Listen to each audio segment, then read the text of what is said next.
All right, sports fans, we are back for another episode of The Fan in the End. I'm your host, as always, Steven Rychel. Got a full deck for you today. Lots of stuff to kind of go over in the sports world, and we also have a guest for you this morning, Mr. George Visger. Is that correctly? Visger. Okay.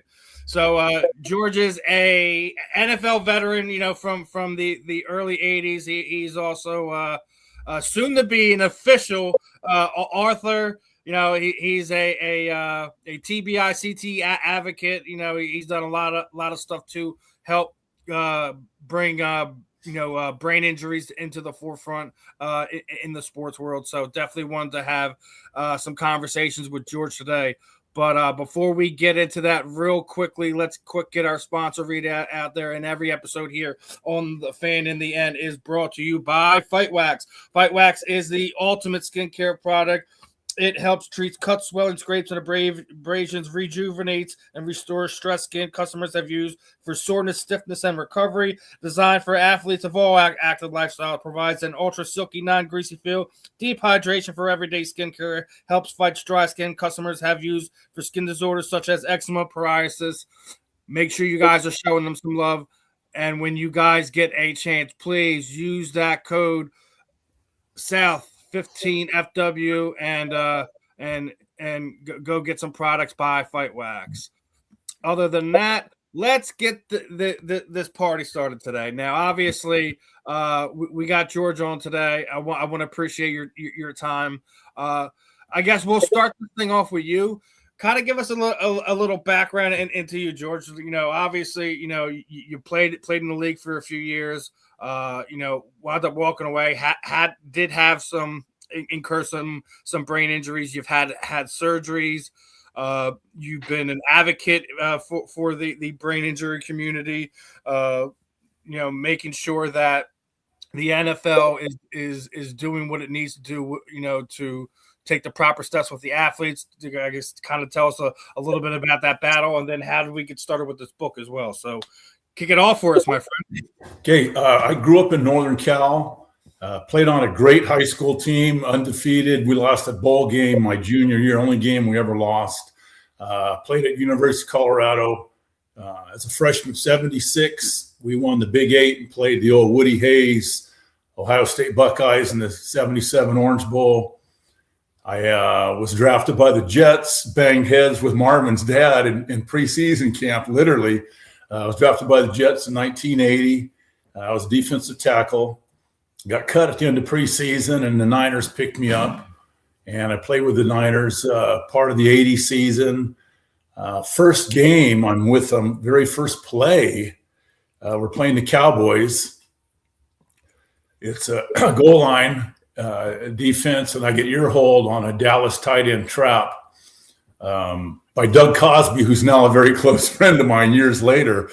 But I get ear hold, and from what I was told, I don't remember that game. I don't remember playing the following week against the Rams, but from what I was told during the Dallas game, the trainers and doctors, gave me over 10 or 15 smelling salts.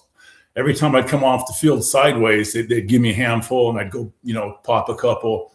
And they laughingly told me, a week and a half later, because back then that was the culture. It was you got your bell rung, get back in there. So that was the 80 season. And then I started developing major headaches toward the end of the season, off season. Things were getting really bad. I'm going to see the docs. They sent me to a couple specialists. Go back to camp in 81, and I blew my knee out in camp real early, and then had knee surgery, and I was coming back off of that when my symptoms got to where every night I had these killer headaches. I'd see a ball of light in front of each eye. My hearing would come and go at the beat of my heart. I had a projectile vomiting, literally, and that's a term that they use for intracranial pressure, I found out later on. And I'm telling you, man, when I puked, I could hit the ball from like 20 yards away and chip porcelain. It was like a fire hose. So I go see the team docs who had already goofed up on my knee, and they tell me it's high blood pressure. So for 2.5 weeks, I'm taking high blood pressure pills while my brain's hemorrhaging, and I'm getting worse and worse. And then we played Chicago that day, and I was rooming with two guys on the team, Terry Totolo and Scott Stouch. But I didn't play in the game. Like I said, I was on injury reserve with knee surgery. I just had knee surgery in camp. And finally, I mean, we go out after the game. I had some friends come in from Stockton, where I grew up, which is only a couple hours from the Bay Area. We all go out afterwards, about, 10, 11, 12, whatever it is. And my symptoms would be I could get up in the morning with a headache, and I was functioning, but it would just get worse and worse. And every evening I'd start this whole losing my eyesight, hearing, vomiting.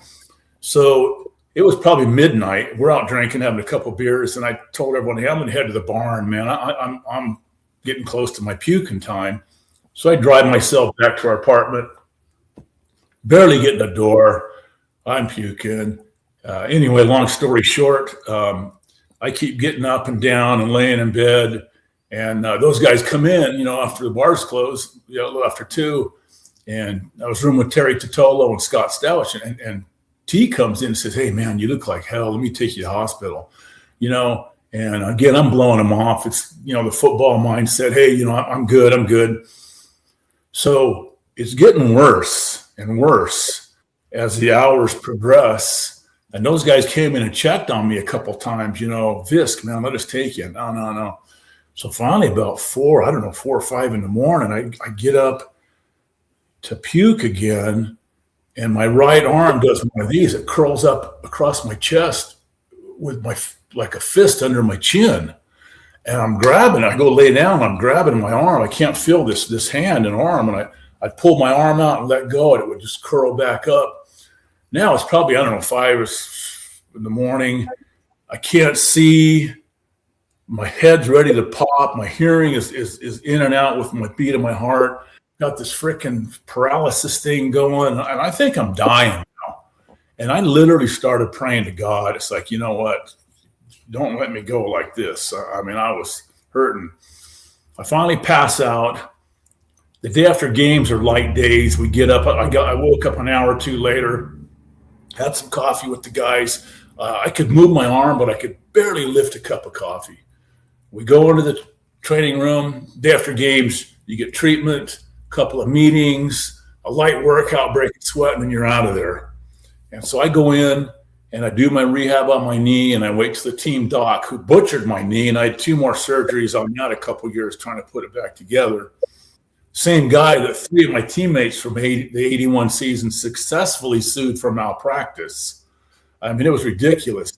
So I wait till he sees everyone that got dinged. I walk in his little office in the locker room, and I said, don't freaking tell me it's high blood pressure. And he looks at me and he goes, what now? And I said, don't freaking tell me it's high blood pressure. And he goes, sit down, rolls his eyes. He grabs one of those little flashlights, they're called retinoscopes, looks in my eye, and this is the first sentence of my book. Oh my God, your brain's hemorrhaging. I fly off the table ready to kill him. He's like, no. And I'm just in his face. He starts fumbling around with the phone. He makes a couple calls, and I'm just, chomping at him. And he makes a couple calls, and he writes an address on a piece of paper, hands it to me. He says, go home, lay down, and drive down to Stanford this afternoon and go see this doc. Now, my brain's hemorrhaging. Don't call me an ambulance. So I drove. Our headquarters were in Redwood City, and I was living with Terry and Scott in Foster City. And if I remember correctly, it was probably a 25-minute drive. I drive home to the apartment. I'm hanging out there that day as my head's getting worse and worse. That afternoon, I drive myself to Palo Alto through Bay Area traffic to Stanford to see this doc, Dr. Koenig. He takes one look at me, and they want to do a CT brain scan, but they couldn't get me in for a couple hours. It was busy. And I said, hey, doc, I said, it's getting close to my puking time. I'll come back. And he says, you drove here? I said, yeah, I've been driving like this for weeks. He goes, you can't drive like this. And I said, so I argue with him. He convinces me to hang out in a room for a couple hours. They take me in, do a CT brain scan. I'm taken into emergency brain surgery a few hours later once we get everyone lined out. So I had developed hydrocephalus, which is water on the brain from my concussions. And they drilled a hole in my skull. This is all permanent. I have a tube goes in the middle of my brain. There's a pump back here behind my right ear. There's a tube goes on the side of my neck into my abdomen. And as we're speaking, it's draining spinal fluid out of my brain. Now, when this goes out, I'm in a coma within 24, 48 hours and dead shortly after. So brain surgery, the 49ers go, oh, shit. I'm in intensive care at Stanford for 12 or 14 days. 0 people from the facility come to see me, not even my position coach. The only people that came were Terry and Scott. And they're telling me, Coach Walsh is telling the team I had a spinal test done and I was back in Stockton recuperating at my parents' house. I'm getting phone calls from the trainers and doctors. Hey, Visk, we're going to have a special made helmet. You can keep playing. So again, you guys are athletes. I'm all in, man. Doc, I'm good. I'm going. So before I get out of the hospital, 2 weeks later, they cut Terry, who was a 6-year vet, and they shipped Scott to New Orleans. So the only players and team that knew what was going on, they're gone. Now, one day while I'm still in the hospital, I kind of missed one point. I said, no one from the facilities came to see me, check that. So one day a woman walks in and she says, hi, George, how you doing? And she's yakking to me like we're old friends. And I go, who in the hell are you? She goes, I'm Bill's secretary. Bill. And then she goes like this. She pats me on the leg. She goes, Bill Walsh. You remember Bill Walsh? I said, yeah. I go, I remember Bill Walsh. I said, I may be brain damaged. I said, but not stupid. So he had bought me a Sony Walkman, which at the time, I was 22 years old. I'm thinking, wow, man, that's pretty cool. And a couple of tapes. Well, what it was, he didn't want to be seen down at the neurosurgery ward in Stanford. People would ask questions. Any of the coaches seen down there, what are they doing down here? And so no one came. They didn't let any of the team know. And so I get out of the hospital. By the time I get to the hospital, Terry and Scott are gone. I go back to my folks' house for a few days in Stockton to get my feet under me. I come back. I'm on injury reserve. I'm working out all year thinking I'm still playing. As the season progressed, things they started getting weird. First of all, when I had my knee surgery, that was in the paper. Now I have brain surgery, nothing said. And so, I'm kind of thinking, okay, well, I was a nobody in the NFL. I was, blue collar kid, trying to make it. But as the season progressed, man, I'm getting this weird feelings, thinking, are they hiding something? So I'm in the weight room working out one day, and now we're winning. They don't want anybody rocking the boat. We are winning. So I'm in the weight room, getting toward the end of the season, working out with a bunch of guys. And John McVay, our general manager, comes through, and he had like 2 or 3 business couples, husband-wife couples, touring the facilities. So he's introducing people, this is Ronnie Lott, our key defensive back. This is George Visger, one of our veteran defensive linemen. He's on injury reserve. He says he had 2 knee operations. And this woman asked me, 2? How'd you have 2? And I said, no, ma'am, I had knee surgery and brain surgery. And McVay, our general manager, looks me right in the eye, and he says, no brain surgery, you had 2 knee operations. With a look like, shut your mouth or you're out of here. Now, keep in mind, in the NFL, it's open season all year. You sign these, you read about these, maybe it's different now, but back then, guy signed a 4-year, $1 million contract. You played 1 game, they cut you, they owed you 1/16 of that first year's salary. The rest is all BS. It's just on paper. So my rookie year, they made 26 roster changes after the final cut day. I was one of them. They brought me in. They had signed a veteran defensive tackle from Baltimore. His name was Crowell, I believe. Played 2 weeks, cut him, bring me in. So it was open door policy, and you didn't want to buck the system or you were gone. So when McVay says, "Oh, he had 2 brain surgery," I looked him and her in the eye, And I dropped a left bomb. I said, yeah, you're effing right. I had 2 brain surgeries. I walked right out of the weight room. And now I know I'm not thinking they're covering something up. I walked right up to Keith Fahnhorst, and Keith ended up playing years, I believe, at all-pro offensive tackle. And he was our player rep for the Players Union. And I said, Keith, hey, I said, I don't know what to do. I feel like I need to talk to somebody legally. And that's all I told him. So he gives me contact with the NFL Association. They set me up with a law firm right there in San Francisco. These guys meet with me, this one attorney, and he's looking at, because I skipped a lot on the knee surgery. I blew it out in mini camp, and they drained it probably 3 times between mini camp and when camp started. It would blow out of me every couple of weeks. They drained 60, 70 cc's of blood out of it, tell me it's a sprain. And the last time they're draining it, I asked the doc, the same one that got sued. I said, Doc, I thought I've had things drained, and usually if the fluid's clear, it's a sprain. If it's bloody, there's something torn. And blood in your knee is a classic symptom of a torn ACL. So he's sucking another 70 cc's of blood out of my knee. And he goes, yeah, that's basically true. I said, what's this? He goes, it's a sprain. So, all right, you're the doc, man. And so I lose my train of thought. Where was I before I went back to that? This is what I deal with constantly.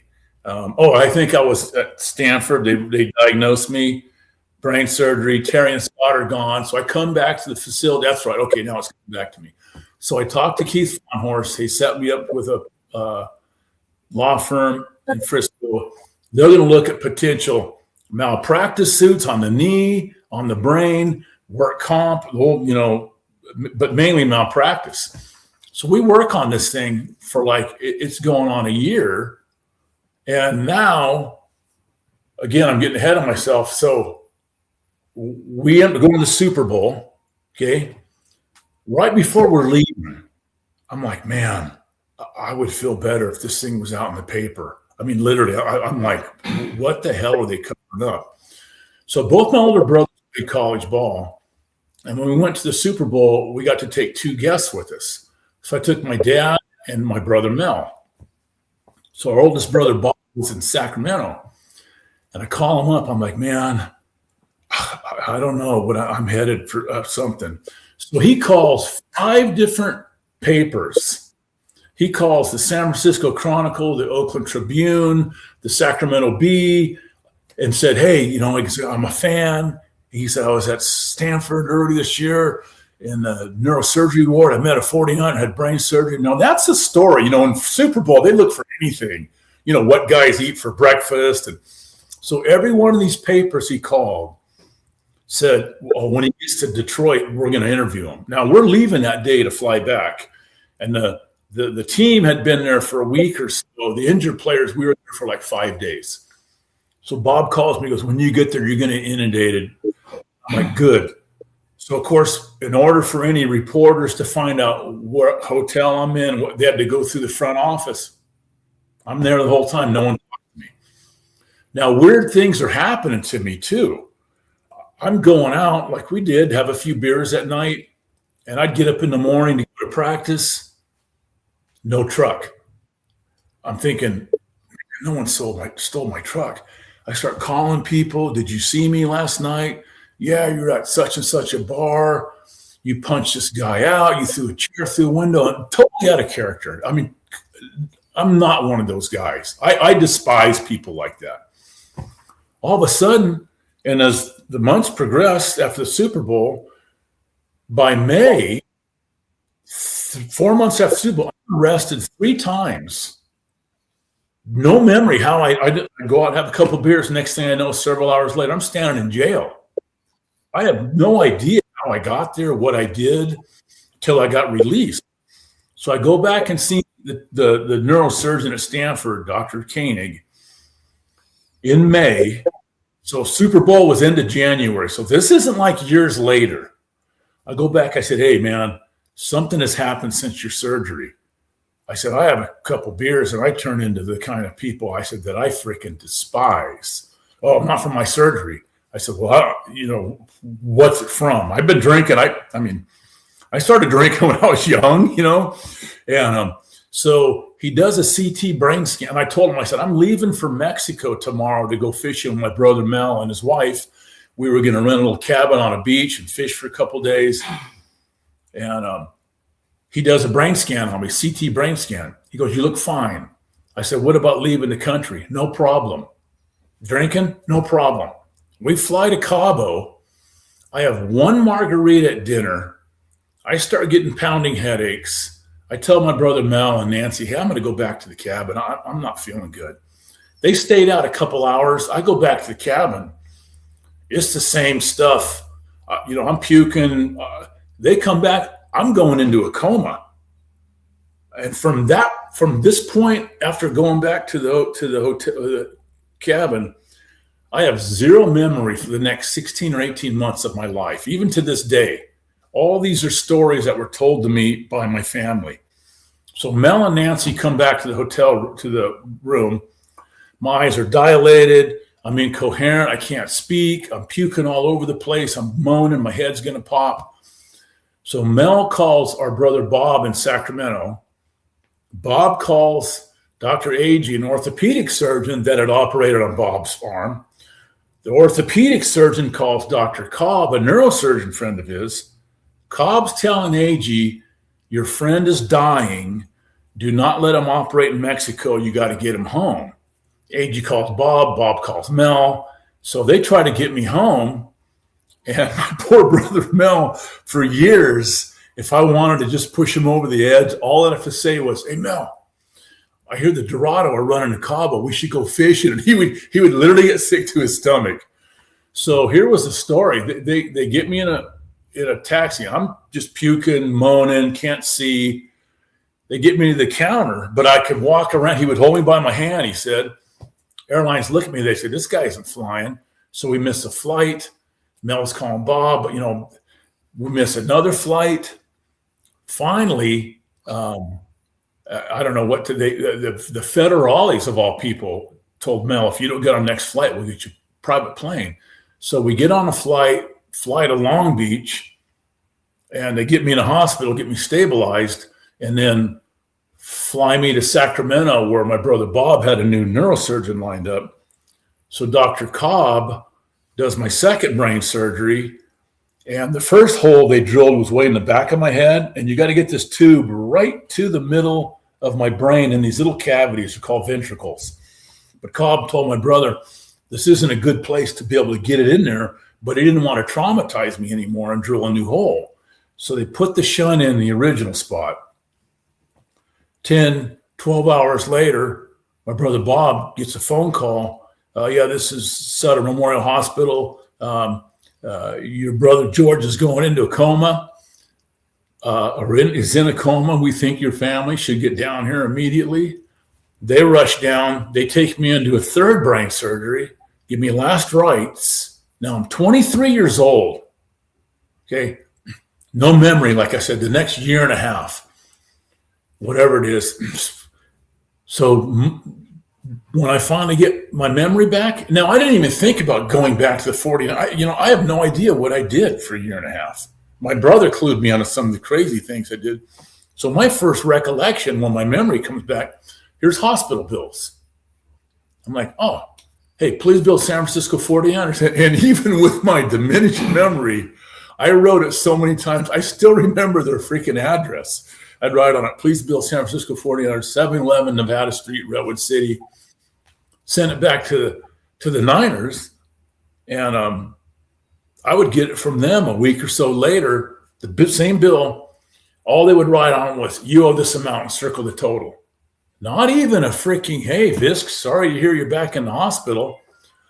I fight creditors for years.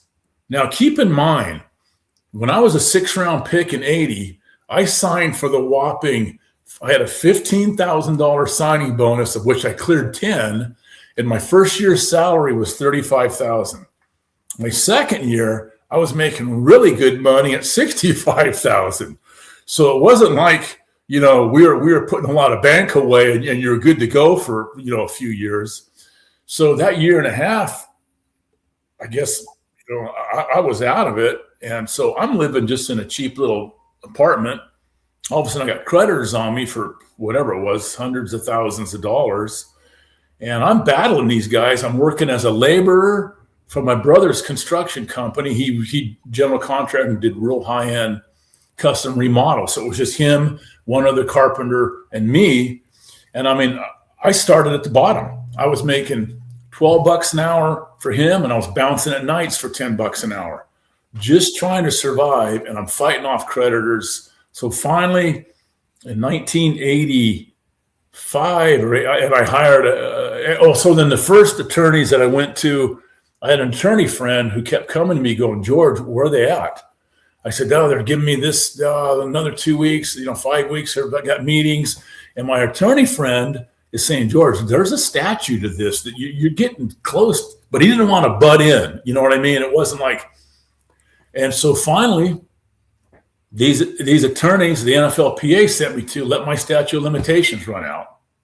So now I'm shit out of luck. I've got I've got bills on me for, creditors on me. My statute of limitations have run out.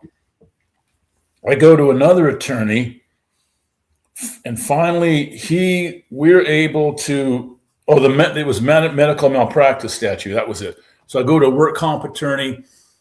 We finally win my case in either 85 or 86. And I had no idea at the time I was the first NFL player to ever won a work comp case. And from my understanding, I was the only one till 2010 from what I'd been told. I mean, I was the only guy. So we go in and we're battling, and it came down to 3 judges ruled on it. And one said, yes, we think it was work related.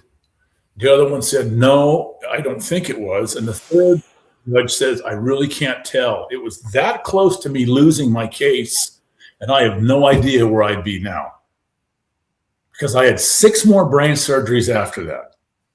So I win my case. They offered me $35,000. And tell me if I'm rambling on too long. I don't know how much time we got. So I'll got plenty of time, George. Keep going. Okay, because I'll get yakking.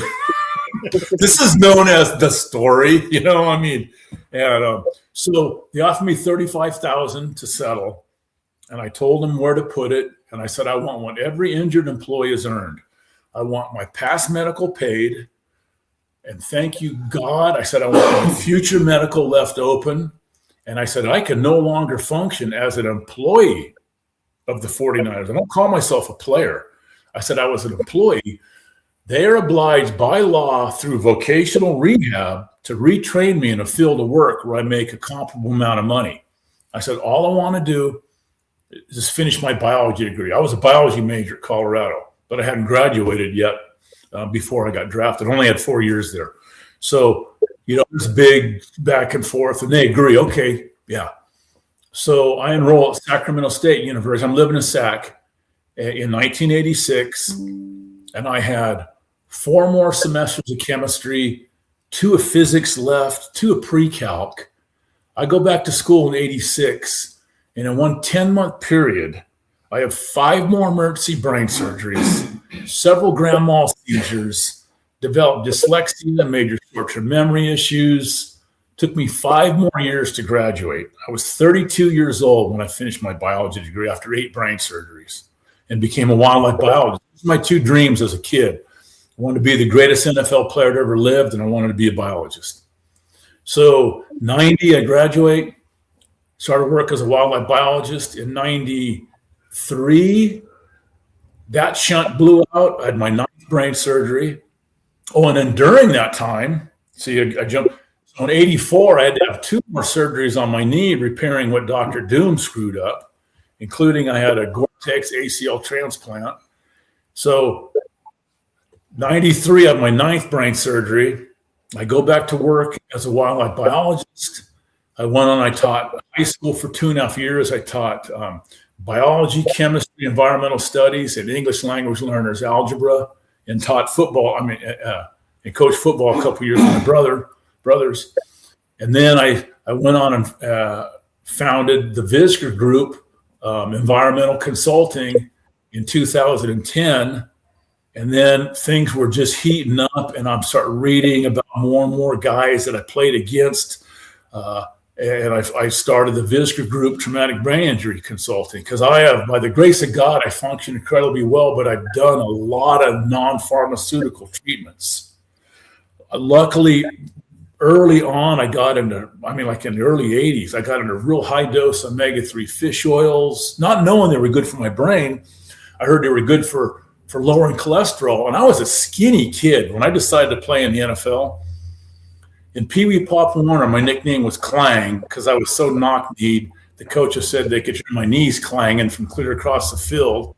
And I started lifting weights, and I was eating 6 or 8 raw eggs every night and a milkshake with bananas. So after lifting for 3 years, and I mean religiously, I get into high school. My high school, Amos Alonzo Stagg High, was a 3-year school. So I get into Stagg my sophomore year, and I'm 6'2", 148 after 3 years of lifting. So you could imagine what I was like in Pop Warner. But there was no doubt I was going to make it. And I kept pounding the weights and hitting the milkshakes and raw eggs, put on 55 pounds between my sophomore and junior, and I just kept working. I worked my way into, my dad drove a beer truck and raised 6 of us in a 2-bedroom, 1-bath, 1,000-square-foot home. I wanted to go to college, play in the NFL. Folks weren't going to be able to pay, so I knew I was going to need to earn a scholarship. I was a good student. And so I worked my ass off, and all of a sudden now, I'm being thrown to the wolves.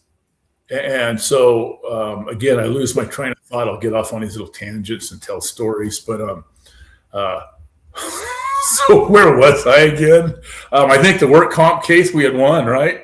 Yeah, you already went through that. You were about 2010 when you're starting to see all. Okay. Got it. So in 2009 or 10, this was a turning point in my life.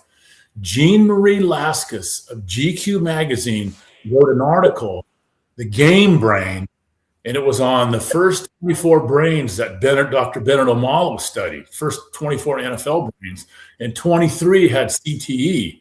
Now, if you guys saw the movie Concussion with Will Smith, okay, and so as soon as that was based on Bennett's. So as soon as this article, and I tell people, as you can tell, I don't read GQ magazine, but one of my Colorado teammates I was working late one night and he sent me this link. Hey, you need to check out this article. So I printed it. By the time I went to get it, it was out of print. So I printed it one night and I copied it.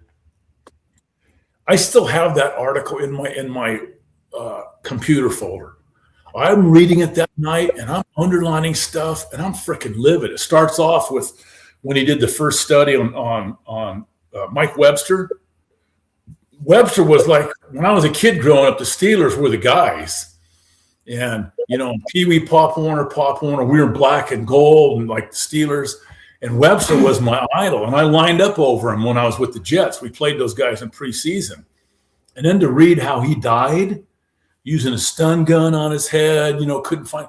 And I'm reading story after story, guys I played against, guys I knew, and I'm livid. And I get done with the story that night. I'm thinking, I got to find this Dr. O'Malley. Well, he was in Pittsburgh when the article was written. I track him down. Again, God has had his hand on me so many times in this journey. I track him down. He is now the head coroner pathologist for San Joaquin County in Lodi. Lodi High was our rivals in high school. He's 40 minutes from my office. I get online. I find his phone number. I call him. I get his voicemail. Yes, and he has a real strong Nigerian accent. And he says, yes, this is Dr. O'Malley. Please leave him. And this is how he leaves his message. And remember, God loves you. So I'm thinking, okay, this guy isn't going to be one of these freaking paid whores. And I leave this message. Dr. O'Malley, my name's George Visger. I've had 9 brain surgery, blah, blah, blah. We need to talk. He calls me back about an hour later. He says, I'd love to meet with you, but I'm speaking at UC Davis Medical Center tonight. 15 minutes from my office. I go, what time are you going to be done? He goes, I won't be done till like 7:30, 8, whatever. I don't remember. I said, I'll see you in the lobby at 8:35. We go to dinner that night. We're bouncing stories back and forth till midnight. about what they did they were just ripping him to shreds, and back and forth. And at one point, Bennett looks at me and he says, "Why did they attack Dr. Omalu?" And I said, "I'll tell you, I'll give you 9 billion reasons why," which is what they grossed at you. I said, "You're their worst freaking nightmare. You're opening up a can of worms that they don't want people to know about because their industry is killing their employees." And Bennett and I have been very close. If you Google Visger Bennett, you'll see we have presented together at conferences over the years. Bennett wrote a acknowledgement, whatever it is, from my book that's coming out. That's a story. So we have been in our fight to bring awareness for years. And so finally, let me think. So I settled my case. I didn't close it. In 2014, this woman from Brain, Sue Reeb, God bless her, another one of the angels. She's this feisty her daughter reads an article about me. And Brain, she founded Brain. It stands for Brain Rehabilitation and Injury Network. And she founded it because she had a daughter that was brain damaged at birth, not the one that told her about the article. And Sue could never find help. Her daughter fell through the cracks. So Sue said, "We'll do it ourselves." And her husband, Jerry, is a pastor at a big church down there. Well, they built a big church. And so Sue, they work with people for free. So she calls me up, and we laugh about this to this day because she read the article, and it talks about how I don't remember things unless I write it down. She said she called, introduced herself. "George, my name's Sue Reeb, blah, blah, blah." And I'm going, "Yeah, okay, great." Next day, she calls me up. "Hi, George, my name is Sue Reeb," introduced herself. By the third or fourth day, she calls me. She said, "I finally remembered." I go, okay, I know who you are. And she said, "I called you one more day just to make sure." So then Sue hooks me up with this work comp attorney, Chris Asvar, down in Southern Cal. Now, this is like 2014. I won my case back in 85, whenever it was, but I hadn't settled. So Chris looks into it, and he goes, he wants to try to reopen it. Now we're battling not just the NFL, but the $26 billion Travelers Insurance Company. And he battles and gets my case reopened. From 2000, and I've never had treatment. I've never had a minute of treatment. I had brain surgery. I walk out of the hospital. "You're on your own, Visk. Go back to work, whatever you do to survive." And so he battles to get me into treatment. 30 days of in-house treatment at Center for Neuroskills down in Bakersfield, which was like 5 or 6 hours from my family. By now, I'm married. I'm living up in Grass Valley, a little mountain town. I've got 3 kids. Just my wife's Christy, my wife at the time, school teacher. So he gets me to Center for Neuro. We win a hearing. They appeal. 5 months later, we win the appeal. They do a second appeal. 6 months after that, we win. So it takes like 17 months. I do 30 days at Center for Neuroskills. Now I'm like my mid-50s. They said, "Oh my gosh, Mr. Visger is showing amazing improvement. We recommend 90 days. Here's another 17, 18-month atomic legal battle. Had to win another case. Another hearing, appeal. They take me to the California Court of Appeals, unheard of in work comp. They try to keep me out. They go clear to the California Court of Appeals. I do 90 days at Center for Neuroskills in Emeryville now. It's closer to my family. Again, showing great improvement. They recommend a year. Now, I'm away from my family this whole time. Another year and a half of battle, appeal, California Court. I do a year there. After a year, now I'm, 57, 60, I don't know. That finally brings the Travelers to the table to try to settle. Now, prior to that, you go back to 2011, after that article came out on Bennett Omalu, he had a buddy back in Pittsburgh, Jason Lukasevich, who's an attorney for a big firm back there. Jason was just a soldier. Jason convinced his firm to look into filing a brain injury lawsuit against the NFL. I'm the 22nd named player there's over 20,000 guys in that suit. I'm one of 7. They flew back to the press club in Washington, D.C. when he unveiled the case. So that went through the whole courts in 2017, whenever it was. I think it was settled. Now, I've been homeless for years. We lost our home in 2011. When I'm not living at Center for Neuro Skills, I spent 2.5 years on the floor at a hyperbaric clinic in Sacramento where a guy was treating me. The travelers quit paying. I call him Brother Mike. Mike Greenhall, who owned the clinic, treated me for another 2.5 years, let me sleep there, gave me gas money when I needed to go see my son. I mean, I'm destitute. My kids and family had to move an hour out of Grass Valley to Sacramento. They were living with grandma in a 2 or 3 bedroom home, kids sleeping on air beds. It was a nightmare. So Chris Asvar battles, reopens my case. We win. Now we finally go into a mediation hearing. Oh, and then, so the NFL work comp suit was won like in 17, I believe. Now I'm going to get this the way they had it set up was crazy, but I was going to get 20% of what I qualified for because they only gave me 1 year credit in the brain injury suit. You needed 5 to be vested, even though you only need 4 to be vested in the NFL, even though the average career is only 3.2. So I played 2 years in the NFL, but the year I had 3 brain surgeries didn't count in the NFL brain injury lawsuit because I was injured in preseason. So I was going to get 1/5, so 20% of what I qualified for, but still it was going to be able to get my family back in a home. Within a week of being approved, the travelers swoop in like the freaking vultures that they are. They file a $615,000 lien on my NFL settlement, more than I was even going to get. They want me to pay them back for all my injuries. So when we go to this mediation hearing in 2019, we're going to try to remove the lien from my NFL settlement and settle my NFL knee surgery and brain surgery once and for all. So Jason Lukasevich, another one of my angels and my warriors, man, he flies out from Pittsburgh with another attorney partner of his, Chris Asvar, my work comp freaking warrior. These are my guys. So before a mediation hearing, they try to settle to avoid going to a full-blown jury trial, okay? So the way it works is both sides, you get a list of judges, you get to go through them, decide who. So they pick this judge. So the travelers, the $26.2 billion travelers, send their top 7 freaking corporate big dogs down to fight little old nobody me. Judge comes in, and I'm in one little room with my attorneys, and down the hall, the travelers in some big room. Judge comes in the morning, goes like this, okay, who's Mr. Visger? I said, I am, Your Honor. He says, what do we got going on? Because he knows nothing about the case. I said, well, Your Honor, I said, 38 years ago, I was a 22-year-old employee of the 49ers. I said, I had 3 brain surgeries in 8 months. I had 9 brain surgeries in the next 12 years. And I said, and I'm still trying to get my freaking bills paid. And he goes, that's immoral. I said, thank you, Your Honor.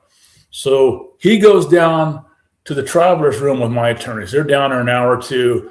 They come back with okay, this is what they offered. We kick it around back. So it's going back and forth. 5:30 that night, 8 hours into this craziness, here's the traveler's offer. They come in, the judge slides me a piece of paper. Now they want me to pay them $700,000. And I lost my mind. I jumped out of now I'd already lost everything. I lost my business, my home, my kids. I looked at the judge. I said, F you. I said, screw them. I said, I'm walking. I said, we're going to trial. I said, I'll go down to home, kick their ass and give them brain damage. I said, let them fight me. I said, we'll fight another 38 years. And I'm screaming, and you're not screaming, but I'm going off, and the judge is going, no, don't let all of our hard work fall apart. So while I'm just ranting and raving on the table, and I'm one side of this big conference table, and they came in from the other. On the table, before we went in, here's a piece of paper. And before we went in, we had a private life care, a private company write a life care plan for me. And it was based on 22.2 years of life expectancy for Mr. Visger. He'll probably have 4 more brains, whatever it was, 5 more brain surgeries, 3 more knees. They plug all these numbers in. My anti-seizure meds, I've grand mal seizures from this stuff for 40 years. They plug all this information in. So that was our counter, and me living in a facility for 22 years. So it was 8 digits, was our offer. So, but on top of the front page, it says, Mr. Visger continues to require residency within a structured settlement such as Center for Neural Skills to ensure his safety and the safety of others. It says, Mr. Visger shows, episodes of confusion, anger, and threatens people and is at risk of arrest and incarceration. So I underlined those lines and I wrote in the column, and he said he wants to beat the shit out of all of you. I threw it to the judge. I said, go read that to him. He says, I can't. I said, you effing read it. I said, or I'm walking. He goes, are you serious? I said, read it. He goes down the hall with my attorneys. Now, this is 8.5 hours into it. They want me to pay them $700. He comes back an hour later, and they freaking folded their tent to the tune of 7 figures. And they will push people to the very freaking brink. I said, I'll kick their ass, throw me in jail. I said, I'll have a roof over my head and 3 squares a day. I said, I've lost everything that I care about. I don't even care. They will push you to that. And that's when we settled our case. October of 19, the judge told him, you will release his money immediately. November, no money. December, no money. Now I'm calling my claims adjuster, who I've called a million times over the years. January, February, March. Finally, I scribbled a letter in pencil, intentionally in pencil. And I write, if my check isn't in the mail this week, I'm taking my brain damaged NFL defensive tackle ass. I'm driving 2.5 hours to your office in Walnut Creek. I said, I'm going to find you. I'm going to grab you by the scruff of the neck. I'll put a pin in your hand. I'll find the check. You will sign them. A few days later, I get a phone call from the Travelers. Mr. Visger, this is so-and-so, legal counsel for the Travelers, blah, blah, blah. You're going to get, do your threatening letter. And I said, it wasn't threatening. Anyway, I convinced them that they would be better off sending. So they finally, it was April or May when they finally started to pay. Pushed me and pushed me and pushed. And the judge said, there's a non-disclosure on this. When I settled, I said, you know what? They can kiss my butt. I started on a book back in 2011. Didn't even start as a book just because I could never remember stuff. Every time I went to see a doctor, I started putting down my injuries and, oh, yeah, we won the championship. And so I had like 40 pages. And so I had a book. I said, my book's coming out. I said, I won't put numbers in what we settled for. But I said, you tell them. I said, they want to frickin' sue me. I said, bring it on. I said, I'll fight another 38 years. I said, people are going to know what these giant corporations do to their employees. And so the book was printed. The limited editions were printed not long ago, and now the general edition's coming out. Hopefully soon. We've had all kinds of problems with the publisher. It's been a nightmare. I had 4 phone calls today from people that haven't received their book they paid for 2 years ago. Yeah, we'll get into the stuff of your book. I want to give both Marvin and Ben a chance to kind of. Hey, I'm sorry. Yeah. We want you to get to kind of get that out there to so everyone can hear about it. Both Ben and Marvin get a chance to kind of go back and forth with you a little bit. I'll start off with Marvin on this one. What are your thoughts on George's road to this point, Marv? So really, the question that I have for you, George, and I mean, you've really endured a lot, more than most, I will say, even though there are many people, many former players who are dealing with injuries from the game. George, do you blame the game? Do you regret playing the game? Do you have negative thoughts toward the game? Because I've heard players say they regret this. And honestly, I have mixed feelings about hearing that, but I'm also not going through what a lot of guys have gone through. Can you speak to that, please? You know what? The only thing I regret is what it did to my family. I will tell you, I have a gentleman sitting right to my right I'm doing this in my bedroom up in Little Emmett, Idaho. This gentleman sitting to my right is one of my Colorado teammates from almost 50 years ago. One of our other teammates had a stroke a few years ago and ended up moving 30 minutes from me. So Pat Dunn drove out from Seattle yesterday to spend last night and tonight with me and Brian McCabe, because Brian's struggling and he's driving back tomorrow. Things like that, the brotherhood, the love we had, that makes it worthwhile. My family took a beating, but I can give you, I'll give you some of the blessings I've had from my brain injury. So way back in 90, I was going, I graduated finally, but I was really struggling and stuff was going on.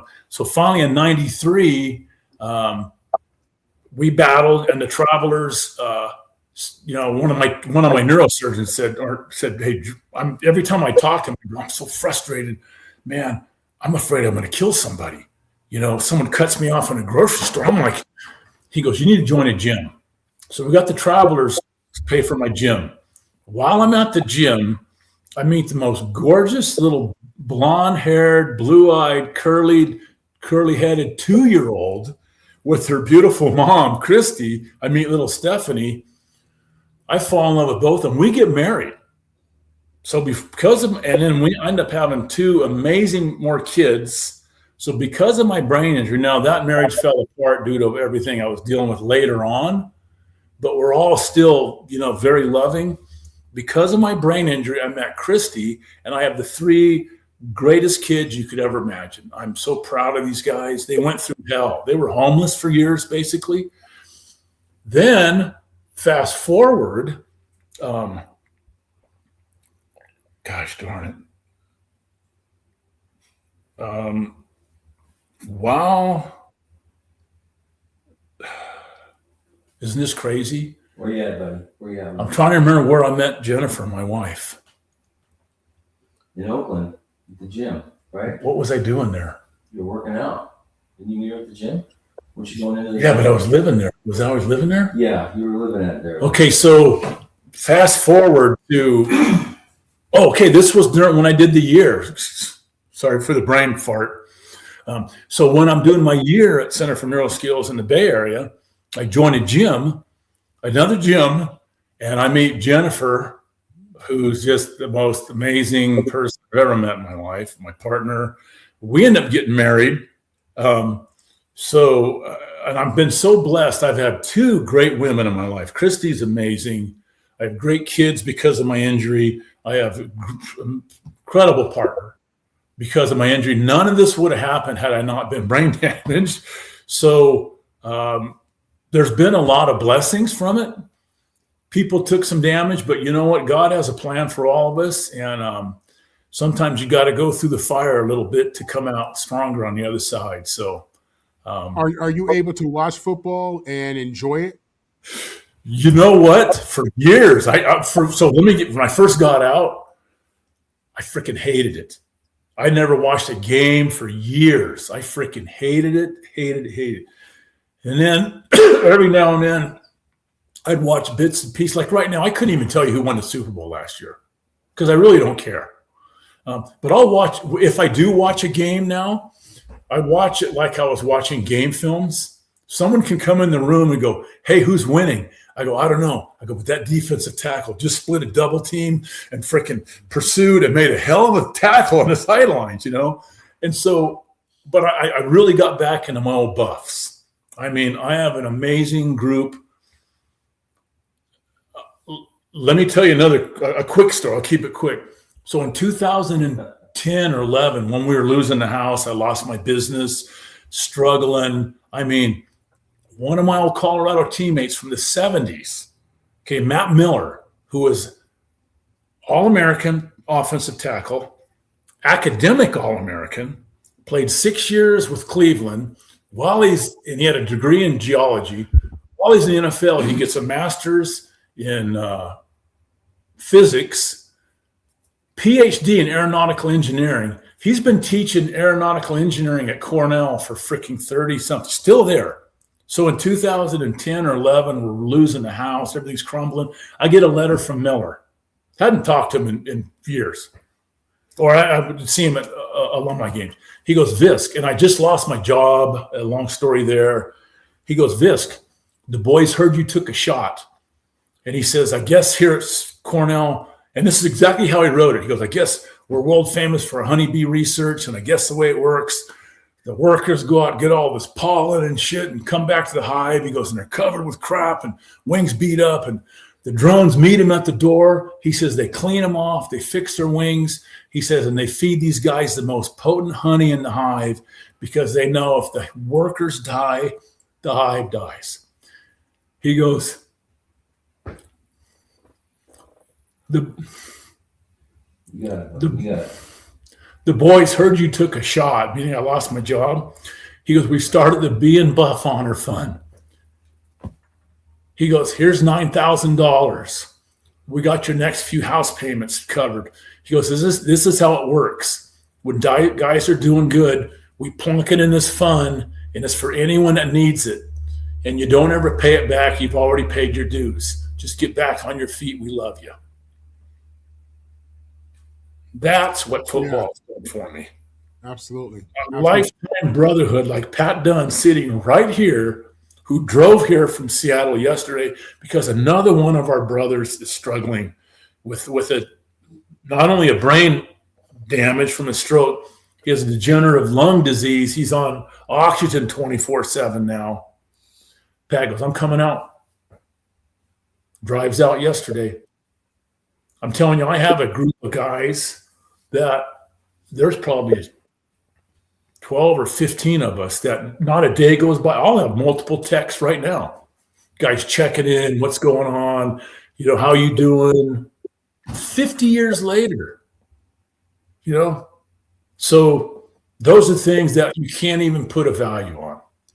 Right. And I get that. So I know, with in regards to the NFLPA, I'm the secretary here for the Atlanta chapter. Been fortunate to be around a lot of guys that probably played with you, Dewey McClain, Bobby Howard, Edgar Fields, around that same time. They lead our group here. But the thing about the PA and the benefits is, nowadays you're vested at 3 seasons. Okay. Yeah. And if you play 3 seasons, then they have quite a bit of services and there's opportunities for people in regards to health, mental health, and everything else. At 2 years, you get something. At 1 year, and I'm in over 3 years, I'm a 1 year guy. But even at 1 year, there are certain benefits that I get that I appreciate. My wife appreciates. Are you in contact with the NFLPA? Or do you have a rep? Yeah. Okay. I haven't been in decades, probably. And you played 4. Did you get 4 or 5 years vested? Did you say? Oh no! I played 2 years. I had brain surgery my second year, so that didn't count. So I only have 1 year. Okay, so me and you were in the same boat. You were a little bit earlier. I hear a lot of guys just with regret about playing the game. And like I said, I haven't walked their shoes, so it's hard for me to judge them based on them saying how they don't, they wish they never played. But, George, a part of me feels like we know that the human body isn't made for football. Like we knew it in the 60s, the 70s, the 80s. We knew that, you know what I'm saying? And, this is my last question before I give it to Ben. So with everything that you've been through and you consider, what the game has done for you before you went through the injuries, do you regret playing football? Would you, if you had to do it over again, would you have played football, as silly as that may sound? You know what, I would. And years ago, I would have said, no, hell no. But you know what, where I'm at now, and I do brain injury talks all over the country, recovery, and also do motivational talks. And one of the things I tell people, if you stay on the path, my path was, I thought I was on the path playing the NFL. God said, crack me on the head, brain surgery. Okay, I get back. I'm going to do this. Crack. 9 times he hit me on the head with brain surgeries till he got my attention. It's like, I tell people, if you stay on the path, you do everything you're supposed to do and you know what, you'll be knocked to your knees, but you got to get back up. At some point in time, you'll stand on that trail and look back on that path, and you'll thank God for everything that happened, because you wouldn't be standing where you are right now, and now it's worthwhile. It took decades for it to be worthwhile to me. Once I settled, it was nothing about money, but once I settled, my kids were all paying their own way. I was able to put my 2 youngest kids through school. Amanda gave the commencement speech at Sacramento State a couple years ago. My son Jack just finished a degree in environmental technology. It's beyond my kids are all good people. They never asked for anything, but you know what? I was able to help out my family. And so, you know, I would. It's been a crazy journey. But God has his hand, and I'm just getting started. I feel like I'm just getting started. We're going to hit the ground running when this book is finally released. And what I'm doing now is I'm telling anybody that posts a link to my book on their websites, high schools, whatever, I'll donate 50% of the profits to their group or a brain injury recovery group of their choice. My book is all about educating, encouraging, and empowering people. The 3 E's. That's my business model. And so, you know, it's just my story. Some of it, you know, sure, there's some, you know, I got thrown to the wolves, but my story ends miraculously. It's not this screw the NFL, you know what? It is what it is. It's the journey God put me on. And I'm thankful now. I mean, I have met the greatest people in my life on this journey because of my injury. You know, I mean, Bennett O'Malo is a great close friend of mine. Just some wonderful people, you know. But I will say this: I never let my son play. Really? Yeah, and he was 9. He heard. So get this. So I played on the very first Pee Wee Pop Warner team Stockton, California ever had. The 1970 West Stockton Bear Cubs. 11 years old, 29 kids on the team. 3 of us signed NFL contracts in 1980. And our safety, if you're a baseball fan, was Vaughn Hayes, who went on the Major League Baseball All-Star career for many years. So we had 4 future professional athletes on a little band of pipsqueaks. First 5 games I ever played in, we scored like 251 points for opponent 0. I'm like, oh man, I love this shit. You know, let's go. I played on Hall of Fame high school team, amazing team. You know, we had, and the stuff we went through, we nicknamed ourselves the family. My junior, we had murders on the team. We lost guys. We had 17 guys from 1 parent or 0 parent households. In fact, one of my 0 parent households, Mark Davis, came to me several years ago, just tough as nails. He and his brother Matt was telling me his brain was effed up. His brain was effed up. And I said, hey, brother, this is what I've done. This is what I've done. June 2nd of last year, I'm standing in Silver Creek, Idaho, fly fishing with Brian McCabe, my brain damaged Colorado teammate. I get a phone call from Mark Davis. Hey, Marky, how you doing, brother? I hear this strange voice. No, George, it's his son. This is his son, Sean. I'd never met Sean. He says, my dad hasn't been answering the phone the last couple of days. I came over here. He killed himself. He's sitting in the recliner. He has his phone in his hand trying to call you. Jason Harrison, if you guys see Kuiu, Kuiu, apparel around, huge outdoor apparel, hunting gear company. Okay.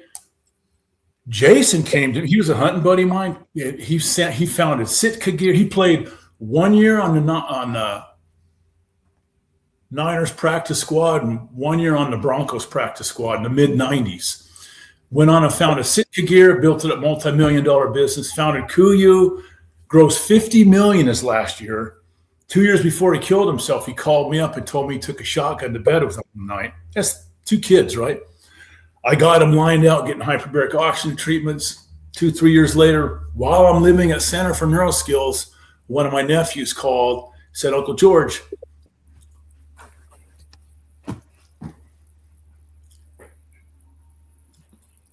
Jason took a shotgun to bed with him last night with his kids in the house and blew his brains out. He's acting crazy. His son, his 11-year-old son, Cash, calls his mom. Mom, Dad's acting weird. She puts him on. She says, put him on the phone. Honey, what are you doing? You're scaring the kids. You're scaring the kids. Doesn't say a word. Hands the phone to his son, walks upstairs. She hears the shotgun go off. She tells the kids, run next door. I've lost several guys. We've lost I think 3-year-old Colorado Buffs to suicide. Some of them were tested for CT and some weren't. Most of them weren't. So when my son heard all the stories of me playing, when he was probably, I don't know, 12 or 13, we did a 3-day neurocog evaluation at Dr. Amon's clinic way back when. We walk out of it and Doc's going, it's a miracle you even function, the amount of brain damage you have. And I kept telling my son, I said, you're not playing Pop Warner. My worst concussion was in Pop Warner. I was knocked unconscious and hospitalized my 3rd year in Pop Warner in a stupid bowling ring drill. You know, you have the worst coaches coaching the most vulnerable kids, you know. And so I said, you're not playing until you get in high school. As we're walking out of Amon's clinic after 3 days, my wife, Chris, at times says, Jack will never play football. Me, of course, he looks up at me. I said, Bud, I can't argue with your mom. I said, you will, whatever you put your mind to, I said, you're going to be great. I said, because you have it. You have that Visger drive. You will do whatever it takes to be successful. I said, you don't need to beat your brains up. The kid played 4 sports in high school, scholar, athlete, you know, just finished the degree, and his brain's intact. You know, so I know things have changed, but the bottom line, Marvin, just like you said, the human body wasn't meant to play football. Mm-hmm. Period. Yeah, especially at the collegiate and NFL level. You know, but you know, when you said you had a concussion at 9, I mean, I'm like, wow. I mean, usually 9-year-old tackle football looks like powder puff. You know, they just push it. It was my 3rd year Pop Warner, so I was in 9th grade. Oh, yeah, okay. But still. Okay. And I was young for my age. I was 17 when I went off to Colorado as a freshman, you know. So I was, I don't know, 13, maybe 12, something like that. You know, young, too young to be. And they say the earlier you're concussed, the lower your threshold is for concussions. So I never had a surgery 12 years of football, but I had multitudes of concussions. But other than that one, I never missed a play because of one. Right. I played a game in college at Colorado against Oregon one year. I had my only interception I ever had. I carried the ball twice in 12 years of football. I caught 1 pass in Pee Wee Pop Warner. I had an interception against Oregon, a couple of sacks, player of the week. I don't remember the game. I was knocked out early in the game. They helped me off the field. I came back in, never missed a play after that. You know, so I had a history of concussions, but again, never missed time on them. You know, I tell people, and people go, why did you keep playing? I go, when you have a concussion, you're the last one to know. I mean, you're gone. Someone has to tell hey, get him out of here, you know? So. Okay, let's put someone up to get a few questions in. No, I was going to say, you know, George, just sitting here listening to you. I mean, your book is called Facing Giants, My 38-Year Battle. When did you realize you was a giant yourself? Because to face one, you got to become one. You know, thank you. I never thought about that. But I've just considered myself a guy. You know, my parents had great folks, a great family life. We didn't have much, but I mean, we were taught character, integrity, you know, and stand up for those that can stand up for themselves. The old man always told us that, you know. And so to me, this is just like the Travelers, the NFL. They were like these giant bullies that just stomp on people. When they're done with you, they throw you off the sidelines, and there's 1,000 guys looking for your job. They don't give a damn, and it's wrong. I mean, it wasn't even about. It was just they were wrong. And they got away with it for years. And I'm like, no. You know, you beat me this time, I'll keep coming back. I've beaten the Travelers in 5 work comp hearings, 8 appeals, and 3 California Court of Appeals over the years to just get my bills paid and get into doctor-prescribed treatments. They're like, Visger's still, not only is he still alive, he's still functioning high enough to fight us, you know? So, but that's saying a lot, though. I mean, just sitting here listening to your story. I mean, what a lot of former players don't understand when they leave the game, whether they retire from the game or they get retired from the game, is they're going to have ailments. You're going to have, some type of things. And the one thing big corporations use is time. They try to get you to lose energy, enthusiasm over time. When did you realize, with everything you've been through, I will not bow out? Because them appeals process, they get 60 days, they're gonna appeal on the 60th day. Or they're gonna switch the court. Sorry, Your Honor, we got to switch this court date. Or something happened. One of my when did George? When did you realize that I'm not gonna let them use time against me? I never was going to give up, but back in I don't know, early 2010, 11, something like that, I discovered a blog, Dave Pear, who played several years in the NFL, all-pro defensive tackle. He had this blog going on. I had no idea that there was anyone else out there like me. I mean, guys that were discarded. I thought I was just this anomaly, right? And so we have a saying, the NFL's motto is delay, deny, and hope they die. That's how they operate. Kick the can down the road, make it as hard as possible for a guy to access his earned benefits, and they'll ultimately quit.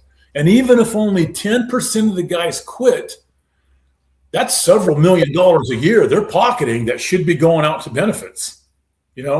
I mean, and that's their business model, So I don't know. I just felt, and I felt like there's several things that God gives crosses to those who can bear them, and I truly believe that He gave me this cross to do good with it, and that's exactly what we're doing with it. Like I said, I've spoken all over the country. I was the California Brain Injury Association's Traumatic Brain Injury Survivor Volunteer of the Year 1 year. I've received award. I've spoken at Senate hearings, congressional hearings to help push youth sports concussion bills through. And I just feel this is what God wants me to do, and I love it. I love empowering people, and I love pissing off the big corporations. So your legacy is one that I heard you just say something that I agree with. My you and my father are the same age. My dad would always say getting older is inevitable. Getting old is a choice. He tells me and my brother that. And he always, and just listen to you say, I'm just getting started. So if they couldn't deal with you back then, what the hell are they gonna do with you now?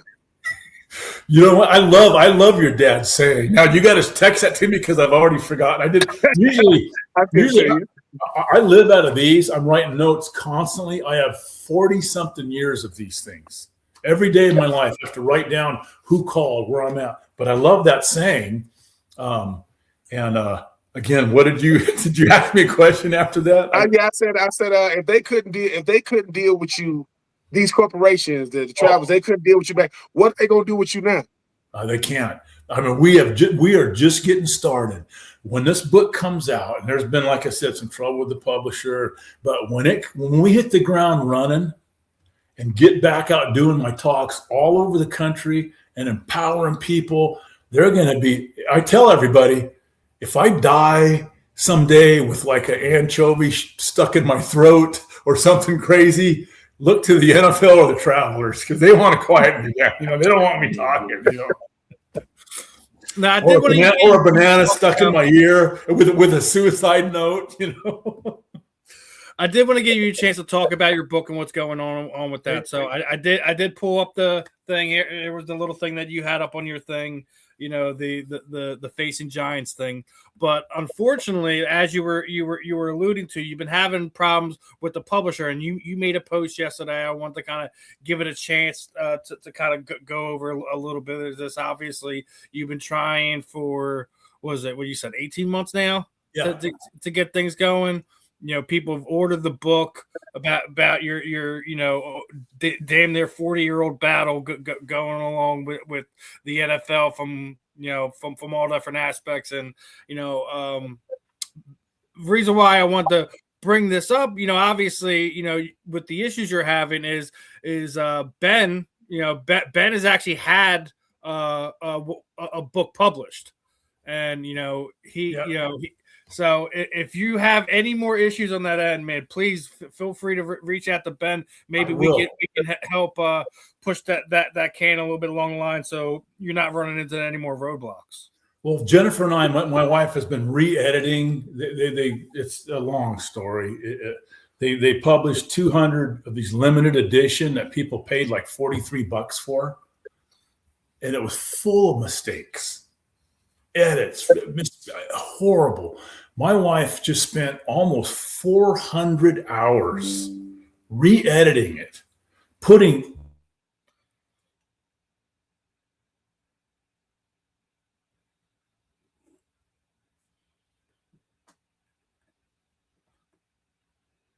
Is he frozen? I believe so. Yeah, I think he is. I tell you what, man, this guy has a lot of information, a lot of perspective, doesn't he? Yes, sir. Yeah. One of the reasons why I wanted to bring George on is because when I was just doing the little background check on it, I'm like, this is a rabbit hole on itself. I think he probably having.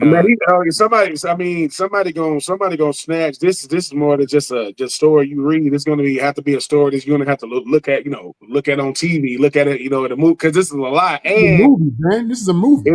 It is. It's a free series. It's a free. And the thing about this is, he's gonna be 68 years old. I mean, that many brain surgeries, surviving those things. You talk about litigation, you talk about appeals process, going to court, losing your family, losing your home, losing your health, losing your mind, and here he is still. So yeah, his resiliency is something you could definitely get behind. I mean, a guy like that, he ain't scared of much. You think telling him, did you just threaten somebody? I ain't threatening you. That's a promise. I didn't threaten anybody. So Sorry about it, guys. I lost you for the last couple minutes there. Oh no, it was just about a minute or so. But like we said, technology loves us, my friend. Got it. And I'll tell you what I did. I brought my computer and I never plugged it in. The battery died on me.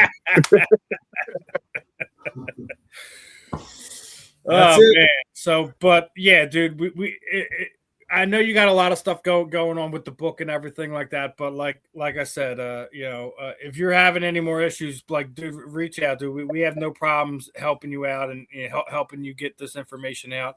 And I don't know if you heard, us as you were talking, as you froze up there, but I mean, this is way more of a story than I thought it was. As I brought you on, you deserve more than a book, my friend. This is this is what we used to call them, ABC movies. This is one of those. It's a Netflix special. This is a series. And the thing about it is too, George. I mean, I know you sitting here on our platform right now, and get somebody to help you start a podcast, just so you can talk about your experiences. And because what it does is it gets your thoughts out there. Yeah. And you have a producer, you have somebody, because you represent more people than you know, sir. You represent a lot of people. When you said they denied, I mean they delay, deny, and hope you die. That's their business model. They hope you quit. You know how many people that's never been in your situation that said, yeah, man, I was this close to getting my settlement, but I got sick of it. Or I was this close to winning, I got sick of it. Just hearing you talk about the fact that most corporations know they got money and time, two things we don't have. And you told them, yeah, well, I'm gonna make you use both. I'm gonna make you come to see me. You're not gonna delay. You're gonna delay me. You ain't gonna deny me. So just listening to you talk about the resiliency that goes to look when you're going up against a giant, you better develop some type of mentality, because they're gonna push every button you got. They're gonna piss everything you have that could be pissed off or pissed on, or however you want to call it. Yeah. I just want to tell you, man, I am proud of the fact that people like yourself exist, because when somebody say, because most of the time, like you said, that 10% that's gonna quit, the millions, you come to them saying no. You telling judges no. You telling these people saying, look, man, y'all don't know my life, and I know I'm one person in this big world. But hey, man, in the Bible it talks about one can lead 1,000, two can lead 10,000. So I'm just happy at the fact that, George, you didn't give up and give in. You are a football player at heart, which means we ain't wrapped too tight in the mind, concussion or not. So I don't know who they thought they was dealing with. Be like, look, man, I played for the Buffs and I played in the NFL. I won the Super Bowl, even though I was there for a year. If I could look, you had to deal with Marvin's daddy. That boy, let me tell you something. If you can halfway deal with that, I can deal with the Travelers. I can deal with y'all. I don't like y'all, but I ain't going nowhere. So I appreciate you just never giving up, never giving in, never say die, because I believe you standing in front of these crowd. God is giving you an incredible story that continues to live on. Hey, and who knows? Had you become the player you probably would have went off into the sunset, never to be heard from again. But because of this, you reinventing yourself every single day, sir. So keep writing on them cards. Make sure you plug in your computer that way it don't go dead on you. And listen, from one player to another player, I admire you, sir. I admire what you're doing and how you're doing. And when I tell my dad that I spoke to my dad, listen, my dad be saying 58 was the year. He'll say, boy, 58 was the year. That's the year my dad was born. Oh, was that right? Yeah. So I just want to let you know I am encouraged. And I'm very, very, humbled to hear your story, because you talk about this brain surgery, that brain surgery. You telling Mr. Walsh, secretary, yeah, I know who he is, and all these different things. I love the fact that they told you no, and you told them not yet. You telling me no? No. I got people that even your partner that's sitting there next to you, man. I'm inspired by people like y'all, man, because it's always bigger than the money, always. I appreciate your words, brother. I truly do, man. And you've been there. You guys have been there. So, you know what I'm talking about. First of all, it's a brotherhood. Football is unlike any other sport. We've all played. You don't get that bond because you don't see guys go through stuff that we go through, And anyway, I appreciate it. Thank you. Yes, sir. George, you were there in New York in '80. Yeah. So you were there before the defensive lineman in New York became the New York Sack Exchange. Is that correct? Well, they were there. They became, so Gastineau was in, Marty Lyon. I mean, that's who I was competing against. So I come into camp. Okay, and I, as a skinny kid, I worked my way up, man. I was like 275 by then. I was benching 460. I ran a 4.9, which wasn't blazing, but was decent speed, So I'm thinking, all right, man, I got my stuff together. I come into camp, and my oldest brother, both my older brothers played college ball, and one went on and coached for 20-something years. I come into camp, and I knew who Joe Klecko was. Marty Lyons was their first-round pick the year before. Abdul Salam. This guy, this unknown guy, comes in, and he's 6'5", 282, and runs a 4.4 40, and he's like 12% body fat. I'd never heard of Gastineau, right? I'm like, I'm thinking if this is a backup in the NFL, holy cow. So those guys, the very next year, I believe, is when they became the New York Sack Exchange. There were some monsters, man. Yeah. Klecko especially. Now, in '80, was Richard Todd the quarterback back then? Yeah. Yep. Okay. Richard Todd was there. Let me try to think. Wesley Walker. Wes. Lamb Jones. He was also first round pick. I'll tell you a great story about Lamb. So here he's first round pick out of Texas, big bucks. He shows up. You know what he bought with his bonus? He had a Volkswagen van. And he told me, Visco's, I like to camp and stuff. So I figured, man, I'd have a place to sleep sometimes. And he made the largest donation at the time, one of the largest private donations to Special Olympics when he signed his contract. Quality guy. Quality guy. Awesome. I don't even know how long he lasted, truthfully. I really, didn't follow it. But, there were some crazy stories. Man. Let me ask you this. As a Colorado Buffalo alum, what are your thoughts on Coach Sanders, just his impact, and how do you see his future? I knew you were going to ask that. So when he first came in, a bunch of us were like going, how is this going to work? Hollywood Sanders in Boulder, Colorado. Tell you what, man, the guy brought some discipline. Last year, and I don't even remember how they did last year. They didn't do very well, did they? No. and Pat will clue me in. But I know his first year or so, he brought some discipline. I saw a little video, one clip where they're working out in the weight room, and one of their big stud linemen come in, and he's got the wrong colored socks on, and he threw his butt out. And he said, "When you can dress like the team, you can come back." And then he's had some big alumni groups. That first year there, they invited. Always back. Yeah. I mean, there's probably 200 alums that were invited back for a game. And what's crazy is my team, like my Orange Bowl team, that group of guys, we had the largest showing of any group. I mean, we had 30-something guys, probably 30-something guys just from my team alone. So we had a really tight group. But so he brought the alum back in, got guys fired up again. What was their record last year? I know they weren't good, but I still think his biggest impact hasn't even been on the field. It's been in the classrooms. I agree. Players have the highest GPA of any school run program like that. I totally agree, and that's where it's at. See, he holds these guys accountable. Like I said, I think he's doing a great job. George, you might want to mention financially, he saved the program. He saved Colorado Athletics. So my teammate here, Pat Dunn, says I might want to mention that he saved the program. With all his eyeballs on it. Yep. With everybody watching, everyone, you know what I mean? He saved the program. It's sold out for 3 years now. Yep. Every game. Sold out for 3 years, Pat says. So, no, I think he's doing a great job.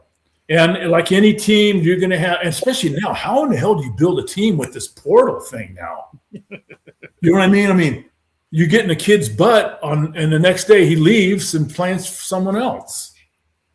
You know? Yeah, it's a different day. It's coming together. They're putting policies in place that make the kids, honor the contract and limit the transfer portal. It's new. It's a new thing. So with anything new, you're going to have issues and pick it up to see how it plays out. But we're seeing now the issues, and trust me, there will be legislation because at the end of the day, these athletic directors and these presidents aren't going to mess this money up.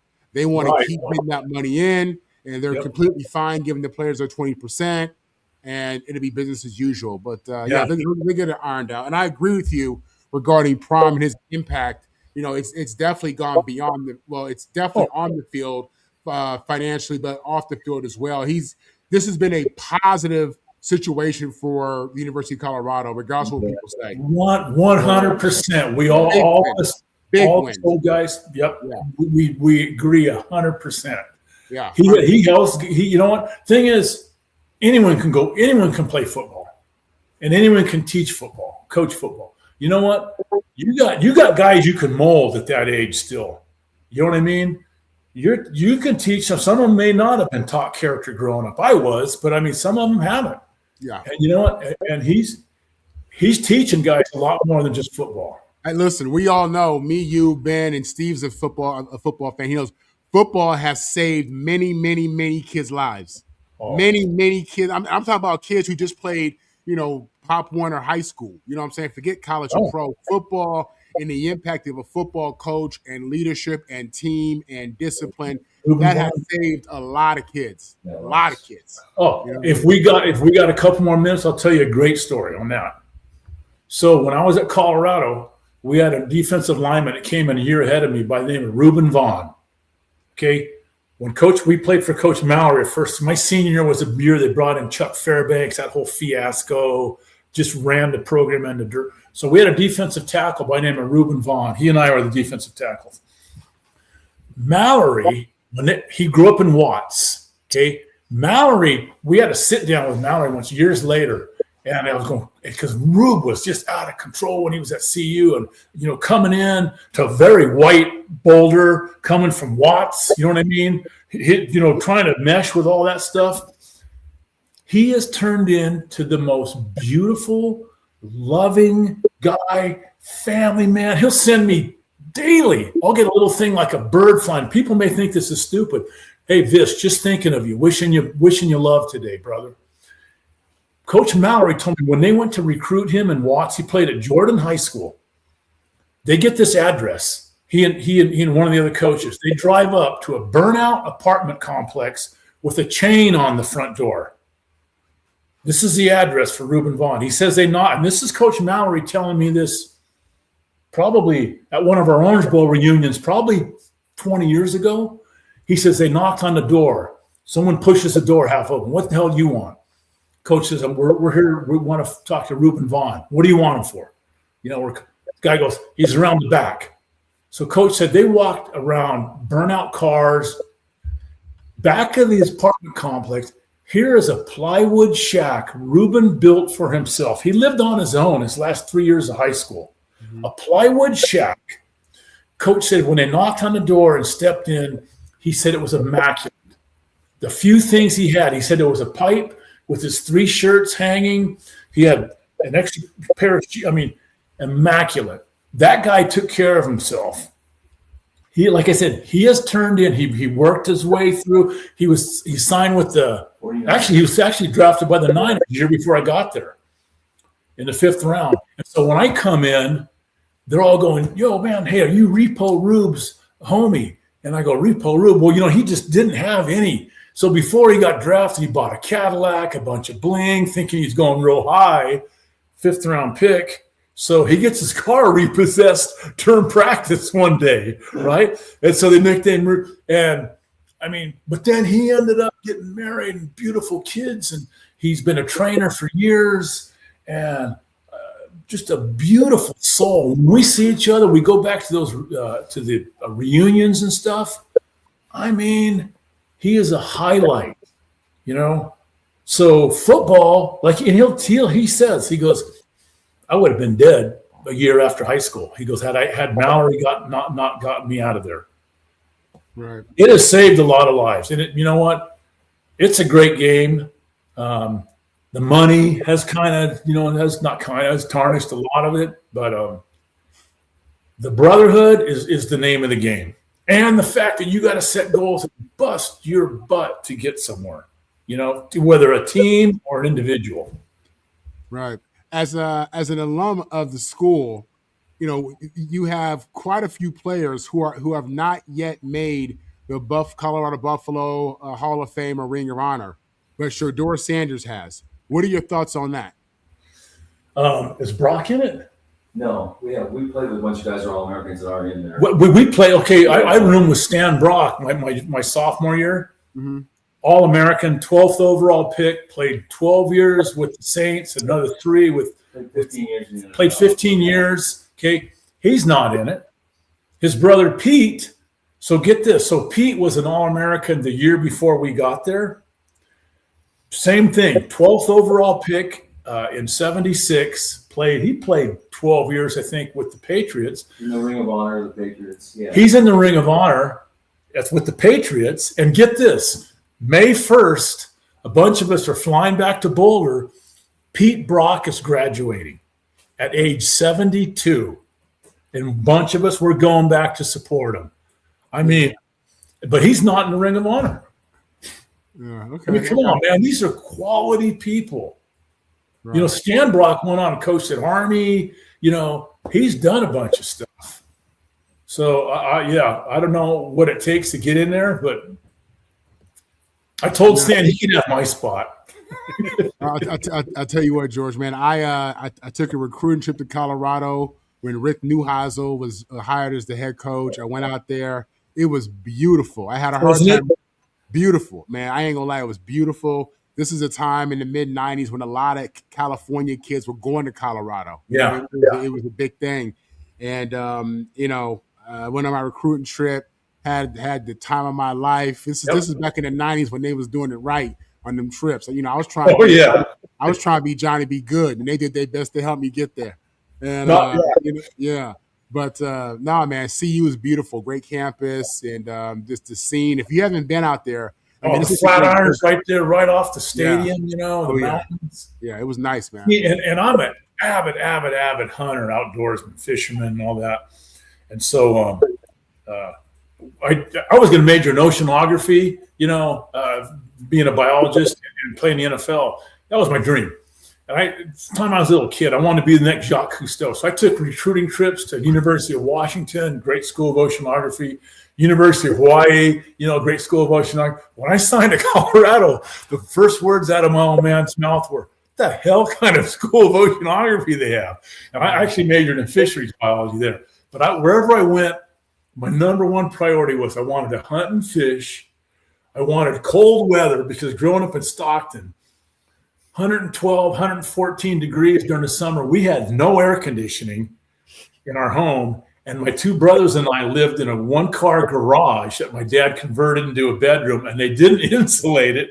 And they glued linoleum right to the slab. So the bedroom was probably, if it was 110 during the day, it cooled down to maybe 98 at night, So I wanted cold weather, and I wanted hunting and fishing, and I wanted a good football program. Then I wanted a good biology program. But I was 17. That was my mindset. I go out to Colorado on my recruiting trip. I'm like, oh, this is it. Yeah, I felt the same way.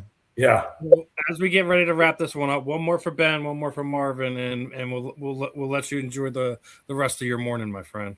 I appreciate you guys having me on, truly. Oh, listen, dude, it's definitely our pleasure. Like I always say this when we do this, like we lend our platform out for you guys. I mean, we can talk on here and BS about every other little thing. Everyone has their own story, and I want to when I do these interviews and stuff like this, I want to make sure your guys' stories gets told too, because you don't always see some of these big podcasts or these big sports media companies do these type of things. So we want to do our part to make sure everyone is able to have the platform to tell their story. And let me know how I can help you guys get stuff out. I love what you're doing, man. Okay, Ben. I mean, George, now we have you here for a couple more minutes. You talked about, your two wives, you talked about your kids. They're going to see this. There's so many people that has helped you throughout your journey. What would you say to them? Like, what would be your words to them? You know what? You guys went through the fire. I love y'all. My kids, we have a saying when I was growing up, Visger strong. I came up with that a long time ago. I said, you know what? We're Visgers, man. We just don't fold. Sometimes you lose, but not because you're not going 110%. My old man always used to tell us, he goes, I don't care if you grow up to be a garbage man. He goes, you be the best damn garbage man there's ever been. So my kids are Visger strong. I'm proud of them. I still love Christy, my first wife. Get this, Christy and Jennifer, my wife, they FaceTime each other, tell each other how much they love and appreciate each other. Jennifer thanks Christy for the 3 greatest kids she could have. Christy thanks Jennifer for being the second mom to her kids. So I want to tell my family and some of the stuff I went through or did over the years that I caused problems. I had anger issues with my family for a year, my own kids and stuff. I never touched them, but they were afraid of me for many years. But we've gone through the fire, and I'm just so damn proud of them. And I would say that to my kids. I would say to my warriors that fought my fights with me, Chris Asvar, Jason Lukasevich, guys are my heroes, man. They stood up to these giants, and I told them, I said, I will do whatever you guys want to go toe to toe. I said, I'm with you guys shoulder to shoulder, And then my Buff brothers have been so supportive of me. It's unbelievable, amazing blessings these guys all are. So God bless you all. I love you. And God's got a plan for me, and I haven't even got started yet. I truly feel that. Marvin, last one, brother. Yeah, no, I mean, George, I'll be honest. Your story is important. And listen, I'm thankful that, you feel the need and have the desire to want to share your story, because your story is going to help other people. There are people who deal with similar issues, and just seeing how you've really come through it. You're at the point where you have, accountability toward, how this impacted you with your family, and people need to hear that kind of stuff, man. And trust me, what you're saying will help other people go through their journey 1,000%. And, just thankful for that. I can tell you that this is, you have absolutely been, if not the best, one of the best guests we've ever had. I think you have a full story. You have a full story, man. You have a real story, and there are a lot of narratives out there. And honestly, I'm happy to hear you say that you would have played football again, just because of the fact that, like I said, man, I haven't dealt with what you're dealing with, and if I did, maybe I would feel different. I'll be honest with you, man. But I do have issue with the game taking the beating that it has, especially since the Will Smith movie. So with that, I'm thankful for your testimony, and I just wish you nothing but the very best. And I would also, last thing, I absolutely encourage you to call the NFLPA and just ask about what you're eligible for. I really mean that. I highly, highly encourage you to do that because I'm 99% certain that there are benefits. Actually, I got to write that down and remind myself. Yeah, there are benefits. As a player with one accredited season, there are still benefits that you're eligible for. And you also have you and I just reached out to you on social media. We became friends with you, I think, on Instagram. Pro Football. There's another group as well where you're eligible for benefits for. So we can communicate, through social media. But I would encourage you to call the NFLPA. And thank you again. I will, man. I appreciate you guys giving me an opportunity to share my story because I know it can help people. What I've always said is if nothing else comes out of my life. I'm gonna make sure I give both Ben and Marvin your email and phone number so you guys can kind of keep in contact as well. Absolutely. Yeah, we need to get to, where are you guys located at? I'm in Philly. These guys are down south. In Georgia. Okay. So my wife Jennifer, who's a musician, music teacher, and all that, we're planning on hitting the road and visiting folks around the country. And get this up real quick. So my wife writes songs. So when I settle my case, and she plays jazz and some other stuff, but she wrote a song titled "Warrior, Drop Your Sword."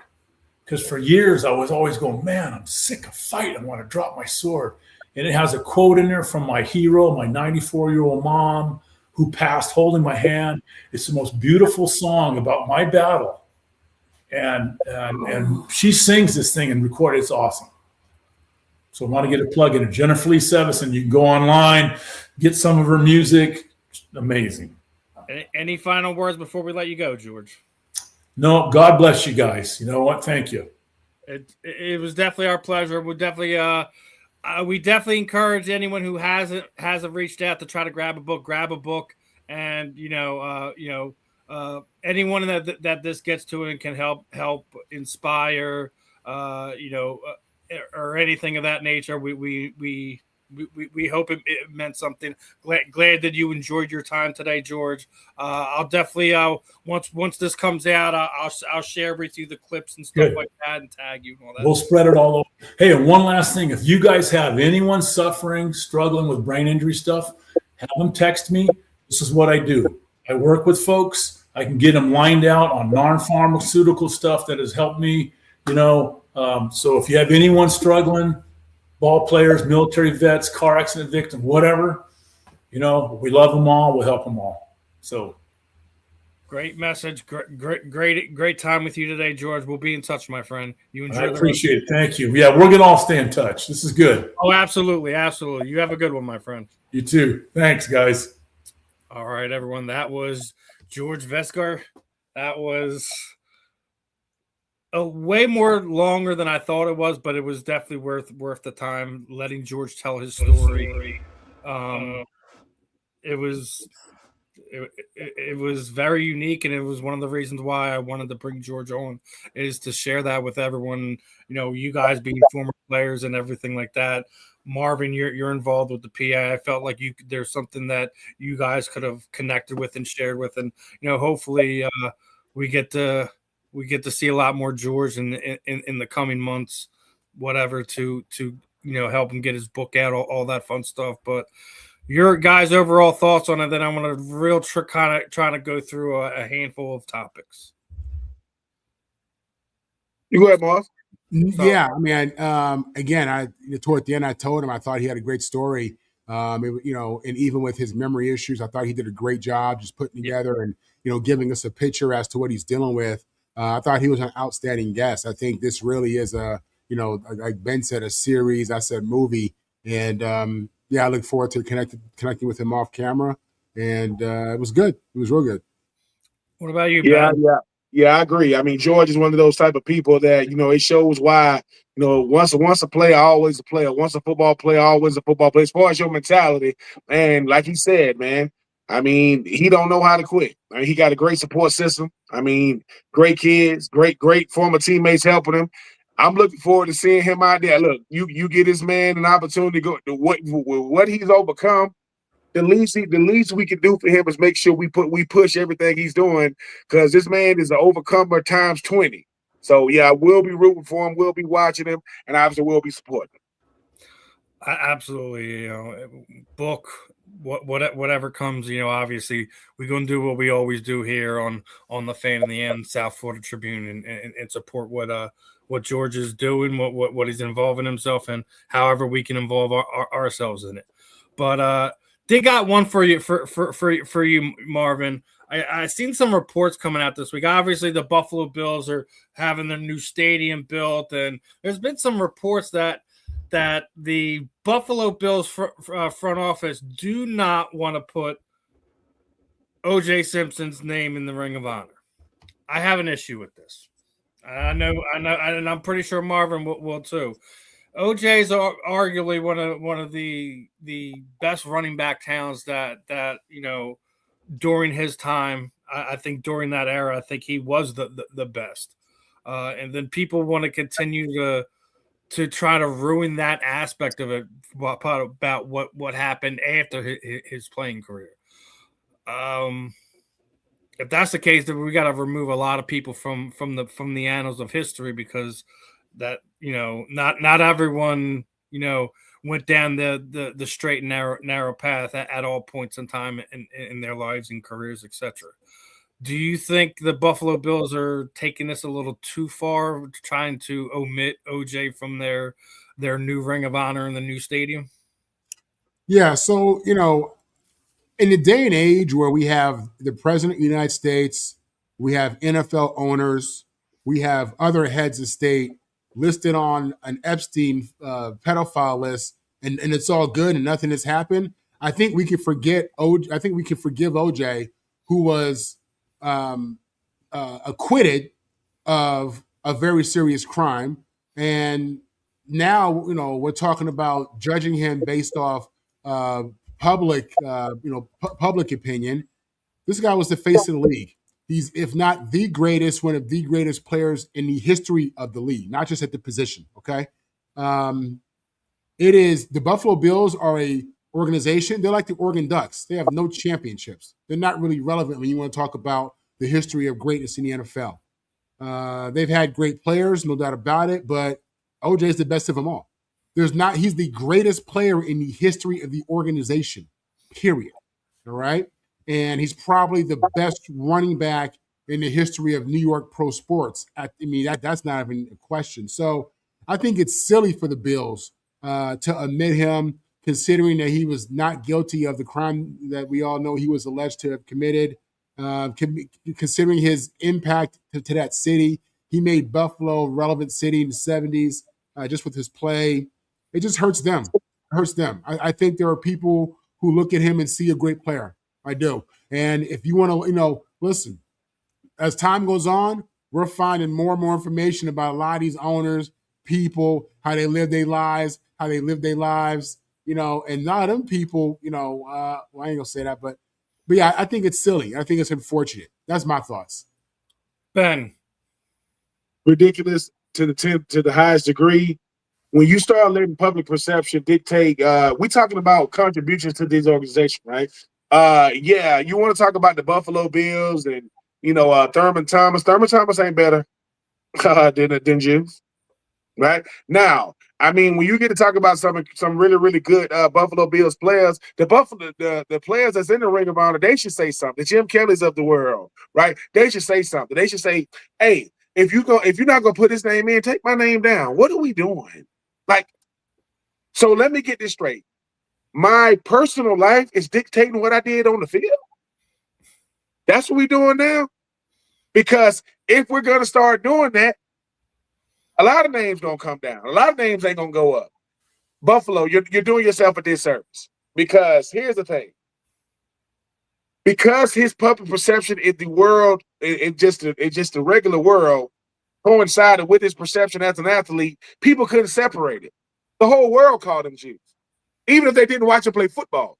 But they saw him on that Hearst commercial. They saw him on Naked Gun and all this stuff. But you talking about O.J. Simpson as a football player? Yeah, always one of the best to ever do. I'll just say it like this: Aaron Brockovich said it best. You got two left feet and ugly bleeping shoes, and that's what the Buffalo Bills are doing right now. It's ridiculous. I don't care what your public perception of it is, even if you might feel like he's guilty. You know how many men has been involved in crimes of passion, and somehow some way or another they're not held to the standard that we try to hold our professional athletes. He was acquitted. That was the end of it for me. A lot of people felt like this or that happened, whatever. Like that's the way, we had to deal with that circus of how all of that played out. I just think it's a silly thing to do. As we're talking Jim Kelly, Thurman Thomas, Bruce Smith, they had some great players there, but I don't think any of them had the impact that Juice had, regardless of the post-career stuff. I don't think it's relevant. It's the same. It's the same thing that we get into conversations with a lot of these players. We try to find ways to tear them down, to diminish what they were and what they meant to their respective games. I've had enough of it. O.J. Simpson belongs in the Ring of Honor, regardless how you personally feel about his public perception at this time. I knew this was going to come up just because we're into week one into the baseball season, and this is the first year that we are going to have the ABS system in it, and it's already been very well involved, and there's comments coming all over the place. I'm going to pull up a couple little graphics, and then we'll kind of digest this, but I think the real problem with a lot of the umpires is this comment here. Richie Garcia, former umpire, I think it's embarrassing to the umpires calling the game. Nobody likes to be humiliated in front of 30, 40,000 people. Now, me and Marvin have already had conversations about this as well. Like, some of the stuff is like real millimeter type stuff. There's some gray areas type situations, and me and you, Ben, talked about this before we started on it. But like, there are situations where you're seeing like within 0.3 millimeters, you're getting things called. Now, this graphic happens to be CJ Buckner. Now, Buckner has been the guy at the beginning of the season so far, who's been getting absolutely destroyed, and part of it is his own doing, right? When you look at the list of guys that have already had calls, Buckner has already had 75% of his challenges overturned. There's a couple guys. This is 22 umpires that have had challenges, but Buckner is at the top of the list. And I don't know if you guys have seen this over the last day or so, but he did he had a first base call. It was either last night or the night before that was absolutely horrendous. He calls the player out. Jake Bowers did not step on the bag and was out. And here's two stills of it clearly on the bag. And I don't know if you guys can see how clearly this is, but Buckner is looking straight down the line. He's not even looking at the player. Now, this is probably one of the reasons why you see that the ABS system was put in, but in the replay system has been put in because of situations like this. Human error is going to happen. I don't think I want full robots, so to speak, doing balls and strike. But I think early on, we're seeing a good return on it being involved. I want to get your thoughts, Marvin, because obviously we talked about this. We don't like those inches calls that are barely outside of the strike zone being flipped over. But when you have a clear, egregious thing, you would like to have a system in place to call upon. What are your thoughts? The first week ABS system being involved in the regular season games. Yeah, I think we're just at the very beginning of the ways that technology are going to impact everything, and sports is included in that. For 100 years, it's been the same thing. We accepted the fact that human error was part of the game. Sometimes I was good for you, sometimes I was bad for you. But I tell you like this, man, as these guys, as you're seeing betting increase, as you're seeing, ESPN and these sports outlets committed to all these betting sites, and you're realizing how important that is, and you wonder how that ties into MLB for real and with their connection and relationship. When you look at the fact that, these games, I mean, it's tough to lose a game on a bad call. It's tough, man. When you put the time in and the working that you do. I think the reality is that we are gonna be, Terminator. We're gonna be RoboCop days. That all that's coming. All that's coming, man. That technology is coming. All the sci-fi stuff that we've seen on TV, we watched in the 80s and 90s, it's all coming. It's real. No, it is. We laughing, but I'm telling you. As long as the Terminator ain't coming, we're all good. Right. Listen. Don't watch none of those alien documentaries on YouTube. It'll freak you out. Anyway, no, I think this is the new norm. I do. I think people should get used to it. People want accuracy in sports. They want the right call. There's a lot on the line for a lot of people in that stadium and at home. And I think this is the tip of the iceberg in how technology is going to impact sports. Yeah. I mean, here's the thing. Buckner had 6 straight calls that were bad calls.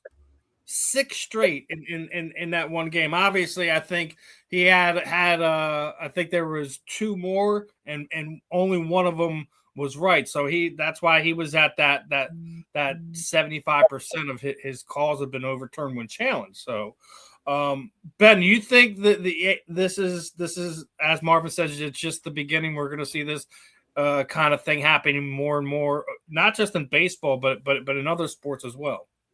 Yeah, because I think we live in a copycat world. These big time professional leagues, these owners, you don't have an owner strong enough to go against it. You're gonna have these big time teams like the Dodgers, like the Yankees, like the Astros, like the Cubs. They're gonna say, hey, these other teams that aren't either don't make enough money revenue wise or don't win enough games, they got to fall in line.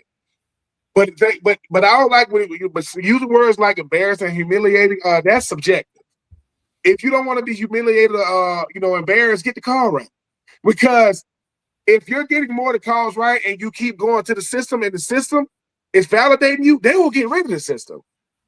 But if the system keeps saying, you messing this up, you are validating, the technology. So yeah, I do agree with Marvin though. A lot of this stuff, look, if you live when it comes to sports, when it comes to anything that generates a lot of money, generates a lot of eyes, generates those type of things, yeah, technology is gonna do it because technology is supposed to be people proof. Now it's not, but you're trying to be able to have things on a more efficient level. So yeah, these umps knew it was coming. Now the replacement refs in the NFL, now that's different. Because you're trying to get technology to do that kind of stuff. I think that kind of stuff, that's a total different argument when you talk about getting those refs, the NFL become full-time employees, but that's another topic for another day. Yeah, Steven, the other thing is this. Why, and this is my problem with weak leadership and weak men, why does your ego and your feelings need to matter in getting this call right? Well, what do you mean it's embarrassing in front of 30,000 people? What are we talking about? I totally agree. Anyone who's getting upset, oh, well, you're embarrassed. No, you embarrassed yourself by making the bad call. And here's the thing, just own it. Just own it. I made a mistake. I'm a human being. I'm sorry. Yep. And what do we see over the past few years? I think the only thing I'm going to be glad about is that you're not going to see the umpire and the manager having full blown meltdowns on it and them just tossing guys or batters having full blown meltdowns on it because they can't hold the umpire accountable. Now they just got to go do this and send it up top. Is it right? Is it wrong? Okay, it was the wrong call. That's now a ball. We can move on. If you're in your feelings about that, then you shouldn't be an umpire.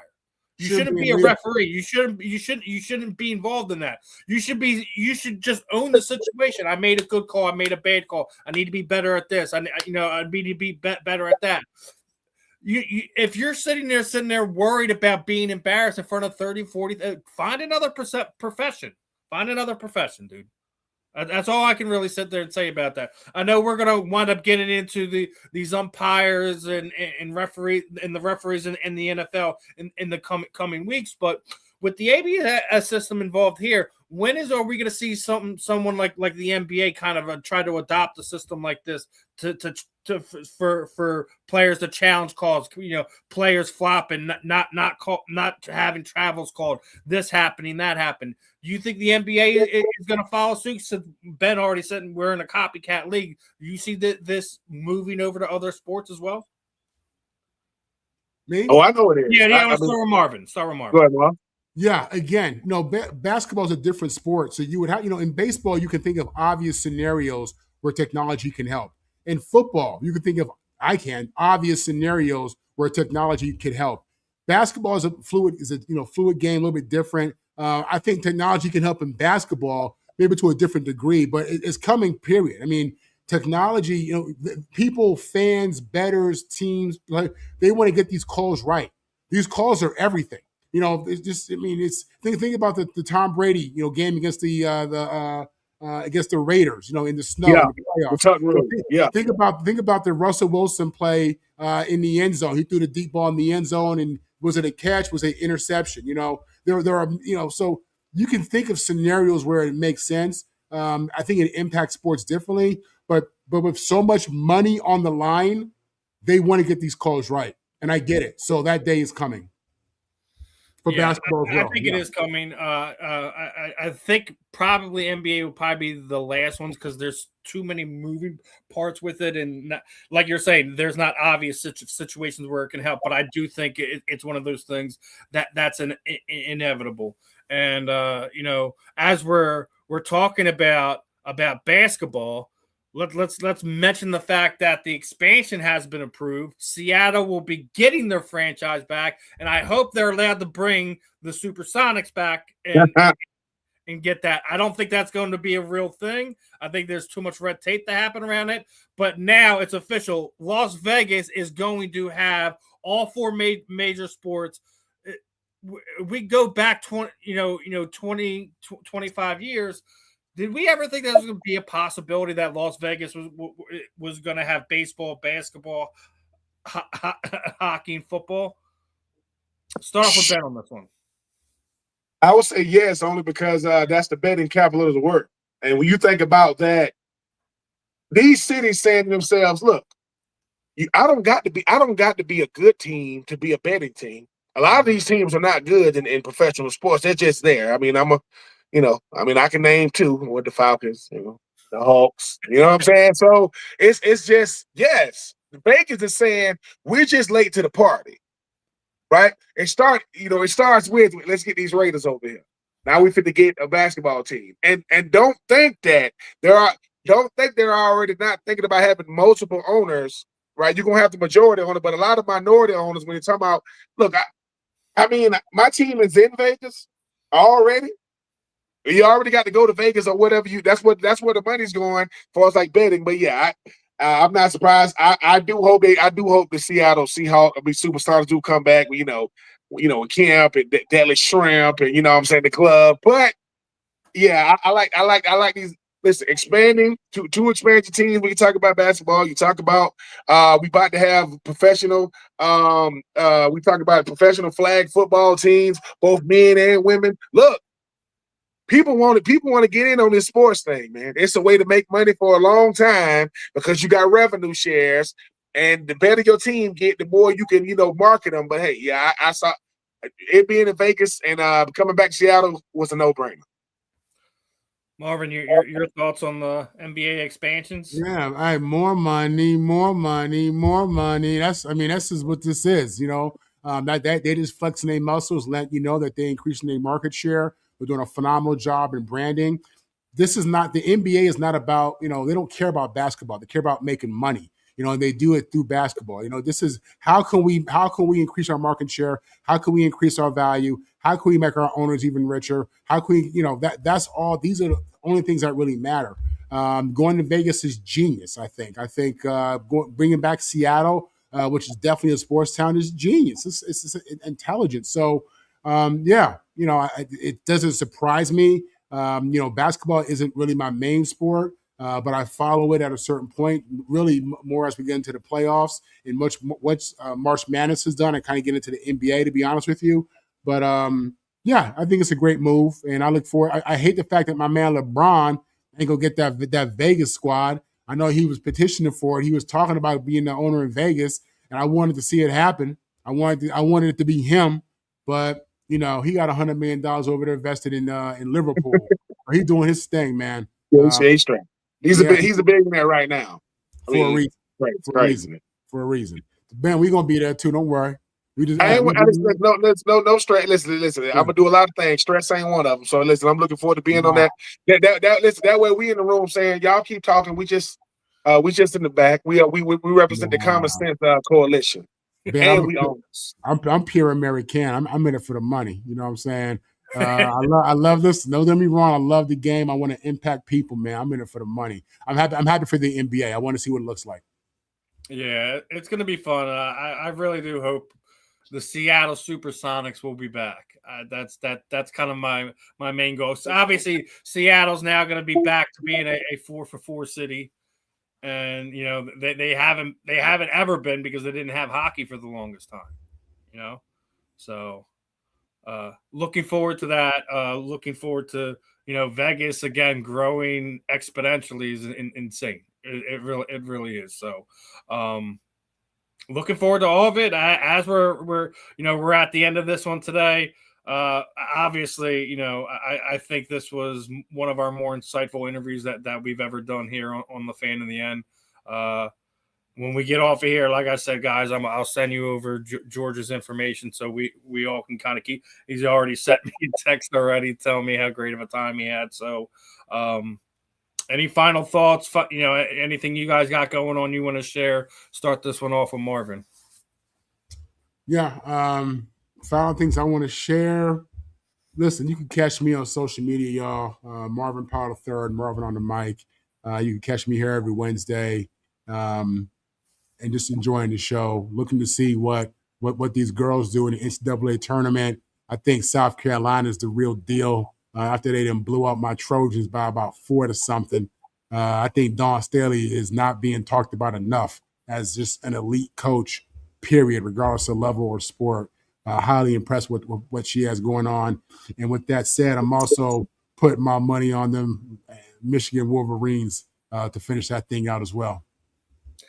I'm going to mention something. I agree with you on the Dawn Staley front. People don't realize that as she was still being a player, she was also a coach at the same time. People don't really give her enough credit. Point blank, period. We know who Dawn's. Oh, that's Deuce's little. That's Deuce's sister. But no, it should be the other way. Dawn Staley. Oh, Deuce Staley was your brother because she's surpassed him in so many different levels. And you're right, Marvin. She doesn't get the love and respect she deserves. But Ben, final thoughts? Anything you want to share, my friend? The evil empire in college basketball, known as Duke, has been dethroned again. So we can get back to watching the Final Four and enjoy it. But to the Boozer sons, keep doing what y'all doing, man. Really, really love watching y'all play. But no, it's always fun. Another great one on the Fan in the End. Like I say every week, man, you come for the nuance, you come for the nonsense, but you stay because it makes sense, man. Another great. Another fun one in the books. So let's put a bow in this one. Lot of fun, lot of good discussions, a lot of information was shared today. Appreciate everyone who tuned in, in the people who comment in the chat, people who are still listening us ramble along here. But this was another episode of The Fan in the End. I'm Steve. Down there's Marvin. That's Ben. We will catch you guys next week, my friends. Peace on out.